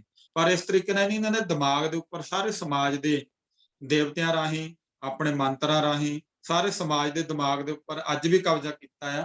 ਪਰ ਪਿਛਲੇ ਉਹਨਾਂ ਨੇ ਸਮੇਂ ਦੇ ਵਿੱਚ ਤਾਂ ਬਹੁਤ ਸੋਹਣੇ ਤਰੀਕੇ ਦੇ ਨਾਲ ਕਬਜ਼ਾ ਕਰਕੇ ਰੱਖਿਆ। ਆਪਣੇ ਕਲਚ ਦੇ ਵਿੱਚ ਇਹਨਾਂ ਨੇ ਬਾਹਰ ਵੀ ਨਹੀਂ ਜਾਣ ਦਿੱਤੇ, ਤੇ ਜ਼ੁਲਮ ਵੀ ਐਨ ਰੱਜ ਕੇ ਕੀਤਾ, ਤੇ ਲੁੱਟ ਸੁੱਟ ਵੀ ਰੱਜ ਕੇ ਕੀਤੀ। ਉਸ ਤੋਂ ਬਾਅਦ ਇਹਨਾਂ ਦੀ ਇੱਕ ਹੋਰ ਬਹੁਤ ਵੱਡੀ ਸਿਫਤ ਆ, ਉਹ ਹੈਗੀ ਬੰਦੇ ਨੂੰ ਵਿਅਕਤੀਗਤ ਮਹੱਤਤਾ ਦੇਣੀ। ਹੁਣ ਕੱਲ ਨੂੰ ਕਰਵਾ ਚੌਥ ਮਨਾਉਣਾ, ਸਾਰੇ ਹਿੰਦੂ ਜਗਤ ਨੇ ਮਨਾਉਣਾ। ਹੁਣ ਉਹ ਇੱਕ ਇਸਤਰੀਆਂ ਦਾ ਤਿਉਹਾਰ ਸਿਰਜ ਦਿੱਤਾ। ਵਿਸ਼ਵਕਰਮਾ ਇੱਕ ਤਰਖਾਣਾ ਦਾ, ਮਿਸਤਰੀਆਂ ਦਾ ਬਣਾ ਦਿੱਤਾ। ਹਨੂਮਾਨ ਨੂੰ ਦਲਿਤਾਂ ਦਾ ਬਣਾ ਦਿੱਤਾ, ਪਰਸ਼ੂਰਾਮ ਨੂੰ ਦਲਿਤਾਂ ਦਾ ਬਣਾ ਦਿੱਤਾ। ਹਰ ਵਿਅਕਤੀਗਤ ਜਿਹੜੀ ਕਲਾਸ ਨਹੀਂ ਬਣਾਈ, ਉਹਦੇ ਲਈ ਇੱਕ ਦੇਵਤਾ ਸਿਰਜ ਦਿੱਤਾ, ਉਹਦੇ ਲਈ ਇੱਕ ਪ੍ਰਥਾ ਸਿਰਜ ਦਿੱਤੀ। ਹੁਣ ਜਿੰਨਾ ਮਰਜ਼ੀ ਸਫਾਈ ਕੋਸ਼ਿਸ਼ ਕਰੀ ਜਾਵੇ, ਇਹਨੇ ਜਿਹੜੇ ਸਫਾਈ ਕਰਦੇ ਸੀ ਉਹਨਾਂ ਲਈ ਇੱਕ ਬਾਲਮੀਕ ਸਿਰਜ ਦਿੱਤਾ। ਹੁਣ ਮੈਂ ਵੀ ਦੇਖਦਾ ਸਾਡੇ ਇਲਾਕੇ 'ਚ ਪਹਿਲਾਂ ਸਭ ਤੋਂ ਬਾਲਮੀਕੀ ਈਸਾਈ ਬਣੇ, ਪਰ ਜਿੱਦਣ ਬਾਲਮੀਕ ਦੀ ਜਯੰਤੀ ਹੁੰਦੀ ਆ ਉਹ ਸਾਰਿਆਂ ਤੋਂ ਵਾਲਮੀਕ ਦੇ ਝੰਡੇ ਚੁੱਕ ਕੇ, ਕਿਉਂਕਿ ਵਿਅਕਤੀਗਤ ਹੀ ਉਹਨਾਂ ਦੇ ਅੰਦਰ ਉਹਨਾਂ ਨੂੰ ਆਪਣਾ ਲੱਗਦਾ। ਉਹ ਹਰੇਕ ਵਿਅਕਤੀ ਲਈ ਉਹਨਾਂ ਨੇ ਅਲੱਗ ਦੇਵਤਾ ਸਿਰਜਿਆ ਆ, ਹਰੇਕ ਮਤਲਬ ਕਲਾਸ ਲਈ ਅਲੱਗ ਦੇਵਤਾ ਸਿਰਜਿਆ ਆ। ਹੁਣ ਉਹ ਤੋਂ ਬਾਹਰ ਨਹੀਂ ਉਹ ਭੱਜ ਸਕਦੇ। ਈਵਨ ਈਸਾਈ ਜਿਹੜੇ ਬਣੇ ਹੋ ਆ ਸਾਡੇ ਫਾਦਰ ਜਿਹੜੇ ਆ ਸਿਸਟਰ ਬੜੇ ਤੜਫਦੇ ਹੁੰਦੇ ਆ, ਖਾਸ ਕਰਕੇ ਕਰਵਾ ਚੌਥ ਵਾਲੇ ਦਿਨ, ਰੱਖੜੀ ਵਾਲੇ ਦਿਨ। ਰੱਖੜੀ ਵੀ ਨਹੀਂ ਏਦਾਂ ਸਿਰਜਿਆ ਆ, ਤੇ ਵਾਲਮੀਕੀ ਜਯੰਤੀ ਵਾਲੇ ਦਿਨ ਤਾਂ ਬਹੁਤ ਜ਼ਿਆਦਾ। ਰਵਿਦਾਸ ਜੀ ਦੇ ਜਦੋਂ ਗੁਰਪੁਰਬ ਆਉਂਦਾ ਉਦੋਂ ਵੀ ਬਹੁਤ ਤੜਫਦੇ ਆ। ਚਾਹੇ ਜਿਹੜਾ ਮਰਜ਼ੀ ਈਸਾਈ ਧਰਮ ਨੇ ਧਾਰਨ ਕੀਤਾ, ਰੋਜ਼ ਚਰਚ ਜਾਂਦਾ, ਪਰ ਜਦੋਂ ਵਾਲਮੀਕੀ ਦੀ ਜਯੰਤੀ ਆਏਗੀ ਉਹ ਵਾਲਮੀਕ ਮੰਦਿਰ ਜਾ ਕੇ ਮੂਰਤੀ ਨੂੰ ਮੱਥਾ ਟੇਕੂਗਾ ਹੀ। ਉਹਦੇ ਨਾਲ ਹਿੰਦੂ ਮਤ ਦਾ ਘਰ ਪੂਰਾ ਹੋ ਜਾਂਦਾ, ਕਿ ਉਹਨੇ ਘਰਾਂ ਚੋਂ ਹਿੰਦੂਵਾਦ ਨਹੀਂ ਉਹਨਾਂ ਨੇ ਨਿਕਲਣ ਦਿੱਤਾ। ਜਦੋਂ ਰਵਿਦਾਸ ਜੀ ਦੇ ਬਹੁਤੇ ਜ਼ਿਆਦਾ ਐਸੀ ਜਿਹੜੇ ਈਸਾਈ ਬਣੇ ਹੋ ਆ, ਜਿਸ ਦਿਨ ਰਵਿਦਾਸ ਜੀ ਦਾ ਗੁਰਪੁਰਬ ਹੋਏਗਾ ਉਸ ਦਿਨ ਉਹ ਗੁਰਦੁਆਰੇ ਜ਼ਰੂਰ ਜਾਣਗੇ, ਜਾਂ ਰਵਿਦਾਸ ਮੰਦਿਰ ਜੋ ਨੇੜੇ ਰਵਿਦਾਸ ਮੰਦਿਰ ਉੱਥੇ ਜ਼ਰੂਰ ਜਾਣਗੇ। ਤੇ ਈਸਾਈਆਂ ਲਈ ਇਹ ਬੜੀ ਇਸ ਤਰ੍ਹਾਂ ਹਿੰਦੂ ਨੇ ਸਾਰੇ ਪੂਰੇ ਦੇ ਪੂਰੇ ਸਮਾਜ ਨੂੰ ਆਪਣੇ ਕਲਚ ਦੇ ਵਿੱਚੋਂ ਨਹੀਂ ਨਿਕਲਣ ਦਿੱਤਾ। ਉਹਦੇ ਲਈ ਉਹਨੇ ਦੇਵਤੇ ਸਿਰਜੇ, ਉਹਦੇ ਲਈ ਹਰ ਵਿਅਕਤੀਗਤ ਮਹੱਤਤਾ ਦਿੱਤੀ। ਔਰਤਾਂ ਲਈ ਅਲੱਗ ਤਿਉਹਾਰ ਸਿਰਜੇ, ਰੱਖੜੀ ਅਲੱਗ ਸਿਰਜੀ, ਕਰਵਾ ਚੌਥ ਅਲੱਗ। ਮਰਦਾਂ ਲਈ ਕਰਵਾ ਚੌਥ ਕਹਿ ਲਓ, ਔਰਤ ਦੇ ਮਨ ਦੇ ਅੰਦਰ, ਕਿਉਂਕਿ ਔਰਤ ਦੀ ਜਿੱਦਾਂ ਮੈਂ ਕਿਹਾ ਕਿ ਮਨੋਵਿਗਿਆਨੀ ਬਹੁਤ ਤਕੜੇ ਹੁੰਦੇ ਆ। ਹਾਲਾਂਕਿ ਹਿੰਦੂ ਮਨੋਵਿਗਿਆਨ ਦਾ ਕੋਈ ਮਿਲਦਾ ਨਹੀਂ। ਈਸਾਈਆਂ ਨੇ ਮਨ ਨੂੰ ਟੈਕਨੀਕਲੀ ਟੈਕਲ ਕੀਤਾ, ਇਸਲਾਮ ਦੇ ਦੀਵਾਨਾਂ ਨੇ ਮਨ ਨੂੰ ਟੈਕਨੀਕਲੀ ਟੈਕਲ ਕੀਤਾ। ਪਰ ਜਿੰਨਾ ਮਨੋਵਿਗਿਆਨੀ ਤਕੜਾ ਪੰਡਤ ਆ, ਉਹਨਾਂ ਨਾ ਇਸਲਾਮ ਆ ਨਾ ਈਸਾਈ ਆ। ਉਹ ਹਰ ਇੱਕ ਨੂੰ ਉਹਨੇ ਵਿਅਕਤੀਗਤ ਮਹੱਤਤਾ ਦਿੰਦਾ ਜਿੱਥੇ ਦੇਣੀ ਹੁੰਦੀ ਆ। ਐਡੇ ਵੱਡੇ 3-4% ਲੋਕ ਆ ਜਿਹੜੇ ਉਹਨਾਂ ਨੇ ਸਾਰੇ ਸਮਾਜ ਨੂੰ ਆਪਣੇ ਕਲਚ ਦੇ ਵਿੱਚ ਰੱਖਿਆ ਆ। ਇਸ ਤਰ੍ਹਾਂ ਪੂਰੇ ਸਮਾਜ ਦੇ ਮਨ ਦੇ ਉੱਪਰ, ਪੂਰੇ ਸਮਾਜ ਦੀ ਚੇਤਨਾ ਦੇ ਉੱਪਰ ਇਹਨਾਂ ਲੋਕਾਂ ਨੇ ਕਬਜ਼ਾ ਕੀਤਾ ਆ। ਚਾਹੇ ਇਸਲਾਮ ਇੱਥੇ ਆਈ ਜਾਵੇ, ਉਹ ਇਕਬਾਲ ਨੇ ਲਿਖਿਆ ਸੀਗਾ, ਕਹਿੰਦਾ ਇਸਲਾਮ ਸਾਰੀ ਦੁਨੀਆ ਦੇ ਵਿੱਚ ਫੈਲ ਸਕਦਾ, ਪਰ ਜੇ ਡੂਬ ਜਾਏਗਾ ਗੰਗਾ ਕੇ ਮੁਹਾਨੇ ਮੇ ਆਕਰ। ਕਹਿੰਦਾ ਜਿੱਦਣ ਇਸਲਾਮ ਤੁਸੀਂ ਸੋਚਿਆ ਨਾ ਭਾਰਤ ਵਿੱਚ ਫੈਲਾ ਲਓਗੇ, ਇਹ ਗੰਗਾ 'ਚ ਡੁੱਬ ਜਾਣਾ ਇਸਲਾਮ। ਇਹਨੇ ਪਰੰਪਰਾਵਾਂ ਏਦਾਂ ਦੀਆਂ ਸਿਰਜੀਆਂ ਕਿ ਉਹ ਬਾਹਰ ਹੀ ਨਹੀਂ ਬੰਦਾ ਉਹਦੇ 'ਚੋਂ ਨਿਕਲ ਸਕਦਾ।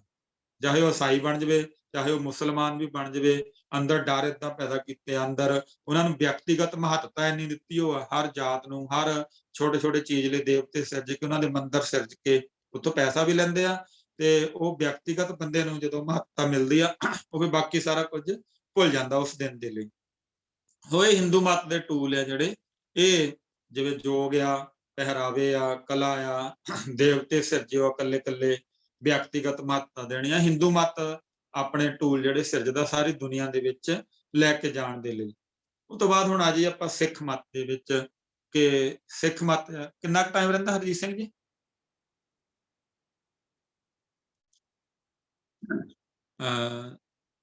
ਹੁਣ ਆ ਗਿਆ ਸਿੱਖ ਕੌਮ। ਇਹਦਾ ਭੂਤ ਜਿਹੜਾ ਸੀਗਾ ਸਿੱਖ ਕੌਮ ਦਾ, ਜਿੰਨੀ ਦੇਰ ਤੱਕ ਗੁਰੂ ਸਾਹਿਬਾਨ ਰਹੇ, ਉਸ ਤੋਂ ਬਾਅਦ ਇਹ ਜਿਹੜਾ ਆ ਬਹੁਤ ਸ਼ਾਨਦਾਰ, ਮਤਲਬ ਕਹਿ ਲਓ ਕਿ ਗੁਰੂ ਨਾਨਕ ਪਾਤਸ਼ਾਹ ਨੇ 3 ਕਰੋੜ ਲੋਕਾਂ ਨੂੰ ਦਿੱਤੀ ਦੀਖਿਆ। ਉਸ ਤੋਂ ਬਾਅਦ ਪ੍ਰਚਾਰ ਦੌਰੇ ਗੁਰੂ ਤੇਗ ਬਹਾਦਰ ਸਾਹਿਬ ਪਾਤਸ਼ਾਹ ਨੇ, ਗੁਰੂ ਅਰਜਨ ਦੇਵ ਪਾਤਸ਼ਾਹ ਨੇ, ਸਾਰੇ ਸਖੀ ਸਰਵਰੀਏ ਜਿਹੜੇ ਸੀਗੇ ਉਹ ਸਭ ਕੁਝ ਬਾਹਰ ਕੱਢ ਮਾਰੇ, ਮੁਸਲਮਾਨਾਂ ਦਾ ਪੈਰ ਨਹੀਂ ਲੱਗਣ ਦਿੱਤਾ। ਇਸ ਕਰਕੇ ਸ਼ੇਖ ਅਹਿਮਦ ਸਰਹੰਦੀ ਨੇ ਉਹਨਾਂ ਨੂੰ ਤੱਤੀ ਤਵੀ ਤੇ ਬਿਠਾਇਆ ਜਹਾਂਗੀਰ ਤੋਂ ਤਾਕਤ ਲੈ ਕੇ। ਪਰ ਕਿਉਂਕਿ ਸਿੱਖ ਧਰਮ ਦਾ ਜਿਹੜਾ ਨੈਰੇਟਿਵ ਆ ਇਹਨਾਂ ਸਾਰੇ ਧਰਮਾਂ ਤੋਂ ਅਲੱਗ ਆ। ਇਹ ਹੈਗਾ ਸੱਚ ਸੁਣਾਈ ਸੀ, ਸੱਚ ਕੀ ਬੇਲਾ, ਕਿ ਸੱਚ ਦੇ ਉੱਪਰ ਇਹਨੇ ਕਾਇਮ ਰਹਿਣਾ। ਇਹਨੇ ਕੋਈ ਇਦਾਂ ਦੇ ਤਰੀਕੇ, ਇਦਾਂ ਦੀਆਂ ਬੇਈਮਾਨੀਆਂ, ਇਦਾਂ ਦੇ ਝੂਠ ਵਾਲੇ ਤਰੀਕੇ, ਲੋਕਾਂ ਦੇ ਨਿਆਣਿਆਂ ਨੂੰ ਵਿਗਾੜਨ ਵਾਲੇ ਤਰੀਕੇ, ਉਹ ਸਾਡੀਆਂ ਲਿਮਿਟੇਸ਼ਨ ਆ। ਇਹਦੇ ਵਿੱਚ ਫਿਰ ਜਿਹੜਾ ਵਰਤਮਾਨ ਆ ਤੇ ਭਵਿੱਖ, ਵਰਤਮਾਨ ਜਿਹੜਾ ਆ ਉਹਦੇ ਤੇ ਥੋੜਾ ਜਿਹਾ ਸਾਨੂੰ ਚਿੰਤਤ ਹੋ ਰਹੇ ਆਪਾਂ, ਪਰ ਜਿਹੜਾ ਭਵਿੱਖ ਆ ਸਿੱਖ ਕੌਮ ਦਾ ਬੜਾ ਉਜਲਾ ਆ। ਆਉਣ ਵਾਲੇ ਸਮੇਂ ਦੇ ਵਿੱਚ ਭਵਿੱਖ ਜਿਹੜਾ ਆ, ਆਉਣ ਵਾਲਾ ਸਮਾਂ ਜਿਹੜਾ ਉਹ ਸਿੱਖ ਕੌਮ ਦਾ ਸਮਾਂ ਹੋਣ ਵਾਲਾ ਆ। ਹੁਣ ਯੋਗਾ ਤੋਂ ਬਾਅਦ ਲੋਕ ਕਿੱਥੇ ਜਾਣਗੇ? ਇਸਲਾਮ ਦੀ ਸ਼ਾਇਰੀ ਠੀਕ ਹੈ, ਇੱਕ ਸਮਾਜਿਕ ਕੌਨਸਾਇੰਸ ਨੂੰ ਜਦੋਂ ਉਹ ਸ਼ਾਇਰੀ ਕਰਨ ਲੱਗੂਗੀ, ਸਮਾਜਿਕ ਕੌਨਸਾਇੰਸ ਤੋਂ ਬਾਅਦ ਜਦੋਂ ਰੱਜ ਪੁੱਜ ਜਾਂਦਾ ਉਸ ਪੱਖ ਤੋਂ ਵੀ ਬੰਦਾ ਆਪਣੇ ਅੰਦਰੂਨੀ ਉਹ ਡਿਜ਼ਾਇਰਸ ਤੋਂ, ਫਿਰ ਉਹ ਅਧਿਆਤਮ ਵੱਲ ਨੂੰ ਤੁਰਦਾ ਆ। ਫਿਰ ਗੁਰੂ ਗ੍ਰੰਥ ਸਾਹਿਬ ਜੀ ਦੀ ਸ਼ਾਇਰੀ, ਫਿਰ ਨਾਨਕ ਸ਼ਾਇਰੇ ਕਹਿਤ ਹੈ, ਫਿਰ ਪਤਾ ਲੱਗੂਗਾ। ਸਿਹਤ ਤੇ ਸਿੱਖਿਆ ਵਾਲਾ ਜਿੱਦਾਂ ਈਸਾਈਆਂ ਨੇ ਕਬਜ਼ਾ ਕੀਤਾ ਹੈ ਸਾਰਾ, ਉਹਦੇ ਰਾਹੀਂ ਉਹ ਲਾਲਚ ਦੇ ਨਾਲ ਫਿਰ ਅੱਗੇ ਧਰਮ ਫੈਲਾਉਂਦੇ ਆ। ਉਹ ਜਿਹੜਾ ਆ ਉਹਦੇ ਉੱਤੇ ਵੀ ਸਿੱਖ ਧਰਮ ਦਾ ਜਿਸ ਦਿਨ ਮਤਲਬ ਕਿ ਆਪਾਂ ਪੇਸ਼ ਕਰ ਸਕਾਂਗੇ, ਜਿਹੜਾ ਅੱਜ ਨਾ ਸੁੱਤੀ ਕੰਤ ਸਿਓ ਅੰਗ ਮੁੜੇ ਮੁੜ ਜਾਏ, ਜਿਹੜਾ ਇੱਕ ਵਿਸਮਾਦੀ ਪੁਰਸ਼ ਸਿਰਜਿਆ, ਵਿਸਮਾਦੀ ਪੂੰਜੀ ਸਿਰਜੀ ਆ ਗੁਰਬਾਣੀ ਨੇ। ਉਹ ਗੁਰਬਾਣੀ ਜਦੋਂ ਉਹ ਵਿਸਮਾਦੀ ਪੁਰਸ਼ ਨੂੰ ਆਪਾਂ ਸੰਸਾਰ ਦੇ ਸਾਹਮਣੇ ਲੈ ਆਵਾਂਗੇ, ਉਸ ਦਿਨ ਜਿਹੜਾ ਸਿੱਖੀ ਦਾ ਭਵਿੱਖ ਆ ਉਜਲ ਹੋ ਜਾਏਗਾ। ਪਰ ਇੱਕ ਖਤਰਾ ਜ਼ਰੂਰ ਹੈਗਾ, ਜਿਵੇਂ ਮੈਂ ਹੁਣ ਪੜ੍ਹਦਾ ਸੀਗਾ, ਜਿਹੜੀ ਲੇਟੈਸਟ ਹਾਰਵਰਡ ਯੂਨੀਵਰਸਿਟੀ ਦਾ ਐਸਟ੍ਰੋਨੋਮੀ ਦਾ ਜਿਹੜਾ ਪ੍ਰੋਫੈਸਰ ਆ, astronomy the head of department ਆ, ਸ਼ਾਇਦ ਉਹਨੂੰ ਇਸ ਖੋਜ ਦੇ ਉੱਤੇ ਨੋਬਲ ਪ੍ਰਾਈਜ਼ ਵੀ ਮਿਲ ਜਾਵੇ। ਉਹ ਕਹਿੰਦਾ ਕਿ ਅਸੀਂ C ਕਲਾਸ ਹਿਊਮਨ ਆ, ਉਹ ਤੋਂ ਬਾਅਦ ਆਪਾਂ B ਕਲਾਸ ਹਿਊਮਨ ਬਣਨਾ, ਉਸ ਤੋਂ ਬਾਅਦ A ਕਲਾਸ ਹਿਊਮਨ ਬਣਨਾ। A ਕਲਾਸ ਵਾਲੇ ਲੋਕਾਂ, A ਕਲਾਸ ਜਿਹੜਾ ਹਿਊਮਨ ਆ, ਉਹ ਜਿਹੜਾ ਆ ਉਹ ਪਰਮਾਤਮਾ ਦੇ ਬਰਾਬਰ ਹੋ ਜਾਂਦਾ। ਕ੍ਰੀਏਟਰ ਉਹਨੇ ਇਹ ਲੈਬ ਦੇ ਵਿੱਚੋਂ ਬ੍ਰਹਿਮੰਡ ਸਾਰਾ ਸਿਰਜਿਆ, ਲੈਬ ਦੇ ਵਿੱਚ ਜਿਹੜੇ ਬੰਦੇ, ਬ੍ਰਹਿਮੰਡ, ਸਾਰਾ ਧਰਤੀਆਂ, ਮਤਲਬ ਉਹਨੇ ਕ੍ਰੀਏਟਰ ਨੂੰ ਮੰਨ ਲਿਆ ਇੱਕ ਤਰ੍ਹਾਂ ਕਿ ਕਰਤਾ ਪੁਰਖ, ਜਿਹਨੂੰ ਆਪਾਂ ਕਹਿੰਦੇ ਇੱਕ ਓੰਕਾਰ। ਜਿਸ ਦਿਨ ਆਪਾਂ ਪਰ ਸਾਨੂੰ ਉਹਨਾਂ ਦੀਆਂ ਥਿਊਰੀਆਂ ਦੇਣ ਤੋਂ ਪਹਿਲੇ ਆਪਣੀਆਂ ਥਿਊਰੀਆਂ ਦੇਣੀਆਂ ਪੈਣਗੀਆਂ ਕਿ ਜ਼ਿੰਦਗੀ ਕੀ ਆ, ਇਸ ਸੰਸਾਰ ਦੀ ਸਿਰਜਣਾ ਕਿੱਦਾਂ ਹੋਈ, ਬ੍ਰਹਿਮੰਡ ਦੀ ਸਿਰਜਣਾ ਕਿੱਦਾਂ ਹੋਈ। ਉਹ ਸਾਰੀ ਦੀ ਸਾਰੀ ਥਿਊਰੀ ਮੈਂ ਪੜ੍ਹੀ, ਫਿਰ ਡਾਊਨਲੋਡ ਕਰਕੇ ਹਾਰਵਰਡ ਦੀ ਯੂਨੀਵਰਸਿਟੀ ਤੋਂ। ਤੇ ਉਹ ਸਾਰੀ ਦੀ ਸਾਰੀ ਥਿਊਰੀ ਜਿਹੜੀ ਆ, ਉਹ ਐਵੇਂ ਲੱਗਦਾ ਜਿਵੇਂ ਬੰਦਾ ਗੁਰਬਾਣੀ ਪੜ੍ਹਦਾ ਹੋਵੇ, ਭਗਤ ਨਾਮਦੇਵ ਜੀ ਦੇ ਸ਼ਬਦ ਪੜ੍ਹਦਾ ਹੋਵੇ, ਗੁਰੂ ਨਾਨਕ ਪਾਤਸ਼ਾਹ ਦੇ ਸ਼ਬਦ ਪੜ੍ਹਦਾ ਹੋਵੇ, ਜਾਂ ਗੁਰੂ ਅਰਜਨ ਦੇਵ ਪਾਤਸ਼ਾਹ ਦੀ ਸੁਖਮਨੀ ਦੀ 21ਵੀਂ ਅਸ਼ਟਪਦੀ ਪੜ੍ਹਦਾ ਹੋਵੇ, ਜਾਂ ਕਈ ਵਾਰ ਪਸਰਿਓ ਪਸਾਰ ਪੜ੍ਹਦਾ ਹੋਵੇ। ਤੇ ਇਵੇਂ ਸਾਡੇ ਮੈਡੀਕਲ ਦੇ ਵਿੱਚ ਵੀ ਗੁਰਬਾਣੀ ਬਹੁਤ ਜ਼ਿਆਦਾ ਜਿਹੜੀ ਆ, ਕਿਉਂਕਿ ਇੱਕ ਦਿਨ ਏਦਾਂ ਆਏਗਾ ਕਿ ਦਵਾਈਆਂ ਦਾ ਸਿਸਟਮ ਸਾਰਾ ਖਤਮ ਹੋ ਜਾਏਗਾ। ਬੰਦਾ ਆਪਣੀ ਬਿਲ ਪਾਵਰ ਦੇ ਨਾਲ ਹੀ ਬੰਦੇ ਦੇ ਅੰਦਰ ਨੈਨੋ ਟਿਊਬ ਪੈ ਜਾਣਗੀਆਂ, ਤੇ ਬਿਮਾਰੀ ਜਿਹੜੀ ਵੀ ਪਈ ਉਹ ਨੈਨੋ ਟਿਊਬ ਨੂੰ ਕਰਕੇ। ਪਰ ਉਹ ਸਮਾਂ ਆਏਗਾ, ਉਹ ਗੁਰਬਾਣੀ ਇਦਾਂ ਦਾ ਪੁਰਸ਼ ਪਹਿਲੇ ਸਿਰਜ ਚੁੱਕੀ ਆ, ਇੱਕ ਬਿਸਮਾਦੀ ਪੂੰਜੀ ਜਿਹੜੀ ਆ ਉਹ ਸਾਰੀ ਪਹਿਲੇ ਸਿਰਜ ਚੁੱਕੀ ਆ। ਹੁਣ ਸਾਨੂੰ ਉਹ ਵਿਦਵਾਨ ਚਾਹੀਦੇ, ਉਹ ਖੋਜੀ ਚਾਹੀਦੇ ਆ, ਜਿਹੜੇ ਇਹਨੂੰ ਸੰਸਾਰ ਦੇ ਵਿੱਚ ਆਪ ਪਹਿਲੇ ਲੈ ਕੇ ਆਉਣ। ਇਹਨਾਂ ਕਿ ਹੁਣ ਕਿਉਂਕਿ ਥਿਊਰੀ ਜਿਹੜੀ ਕ੍ਰੀਏਟਰ ਦੀ ਬਣੂਗੀ, ਉਹ ਹਾਰਵਰਡ ਦੇ ਨਾਮ ਤੇ ਬਣੂਗੀ ਕਿ ਹਾਰਵਰਡ ਦੇ ਪ੍ਰੋਫੈਸਰ ਨੇ, ਹਾਰਵਰਡ ਦੇ ਐਸਟ੍ਰੋਨੋਮਰ ਨੇ, ਫਿਜ਼ਿਕਸ ਦਾ ਹੈਡ ਆ, ਐਸਟ੍ਰੋਨੋਮੀ ਦਾ ਹੈਡ ਆ, ਬ੍ਰਹਿਮੰਡ ਦੇ ਜਿਹੜੇ ਵਿਗਿਆਨ ਆ ਉਹਦਾ ਹੈਡ ਆ, ਦੁਨੀਆ ਦੀ ਸਭ ਤੋਂ ਵੱਡੀ ਯੂਨੀਵਰਸਿਟੀ ਆ ਹਾਰਵਰਡ। ਜਦੋਂ ਉਹ ਥਿਊਰੀ ਪੇਸ਼ ਕਰੇਗਾ, ਫਿਰ ਉਹਦੇ ਨਾਮ ਦੇ ਨਾਲ ਚੱਲੇਗੀ। ਫਿਰ ਇਹ ਨਹੀਂ ਕਹੇਗਾ ਕਿ ਗੁਰਬਾਣੀ 'ਚ ਪਹਿਲੇ ਏਦਾਂ ਲਿਖਿਆ ਸੀਗਾ। ਉਹ ਤੋਂ ਪਹਿਲੇ ਸਾਰੇ ਵਿਦਵਾਨ ਸਾਡੇ ਕੋਲ ਏਦਾਂ ਦੇ ਹੋਣ, ਪੜ੍ਹੇ ਲਿਖੇ, ਸਿੱਖਿਆ ਦੇ ਉੱਤੇ ਸਾਡਾ ਕਬਜ਼ਾ ਹੋਵੇ। ਸਾਡੀ ਯੂਨੀਵਰਸਿਟੀ ਚਾਹੇ ਮਿਸ਼ਨਰੀ ਕਾਲਜ ਬਣਾਵੇ, ਸ਼੍ਰੋਮਣੀ ਕਮੇਟੀ ਬਣਾਵੇ, ਇੱਕ ਸਿੱਖ ਰਿਸਰਚ ਸੈਂਟਰ ਬਣਾ ਕੇ ਗੁਰਬਾਣੀ ਭਵਿੱਖ ਦਾ ਮਨੁੱਖ ਕਿੱਦਾਂ ਦਾ ਸਿਰਜਦੀ ਆਉਣ ਵਾਲੇ 50 ਸਾਲਾਂ ਵਾਲਾ, ਉਹਦੇ ਉੱਤੇ ਸਾਨੂੰ ਜੇਕਰ ਅਸੀਂ ਕੰਮ ਕਰ ਸਕਾਂਗੇ, 50 ਸਾਲਾਂ ਦੇ ਵਿੱਚ ਜੋ ਮਨੁੱਖਤਾ ਦੀ ਹਾਲਤ ਹੋਣ ਵਾਲੀ, ਗੁਰਬਾਣੀ ਉਹਦੇ ਬਾਰੇ ਕੀ ਕਹਿੰਦੀ ਆ, ਉਹਦੇ ਵਿੱਚ ਕਿਵੇਂ ਸਫਲ ਹੋ ਸਕਦਾ ਮਨੁੱਖ, ਜੇ ਉਹ ਮਾਡਲ ਆਪਾਂ ਸੰਸਾਰ ਨੂੰ ਦੇ ਸਕੀਏ, ਫਿਰ ਤੇ ਸਿੱਖੀ ਦਾ ਭਵਿੱਖ ਉਜਲਾ ਆ। ਅਦਰਵਾਈਜ਼ ਫਿਰ ਨਹੀਂ ਤਾਂ ਥਿਊਰੀਆਂ ਜਿੱਦਾਂ ਪਹਿਲੇ ਉਹਨਾਂ ਦੇ ਨਾਮ ਲੱਗਦੀਆਂ ਰਹੀਆਂ, ਇਹ ਥਿਊਰੀਆਂ ਫਿਰ ਉਹਨਾਂ ਦੇ ਨਾਮ ਦੇ ਨਾਲ ਪੇਸ਼ ਹੋਣਗੀਆਂ।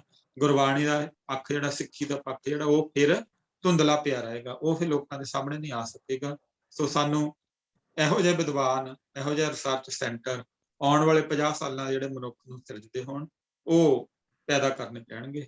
ਸੋ ਹੋਈਆਂ ਭੁੱਲਾਂ ਚੁੱਕਾਂ ਦੀ ਖਿਮਾ, ਫਤਿਹ ਦੀ ਸਾਂਝ ਪਾਓ ਜੀ। ਵਾਹਿਗੁਰੂ ਜੀ ਕਾ ਖਾਲਸਾ, ਵਾਹਿਗੁਰੂ ਜੀ ਕੀ ਫਤਿਹ।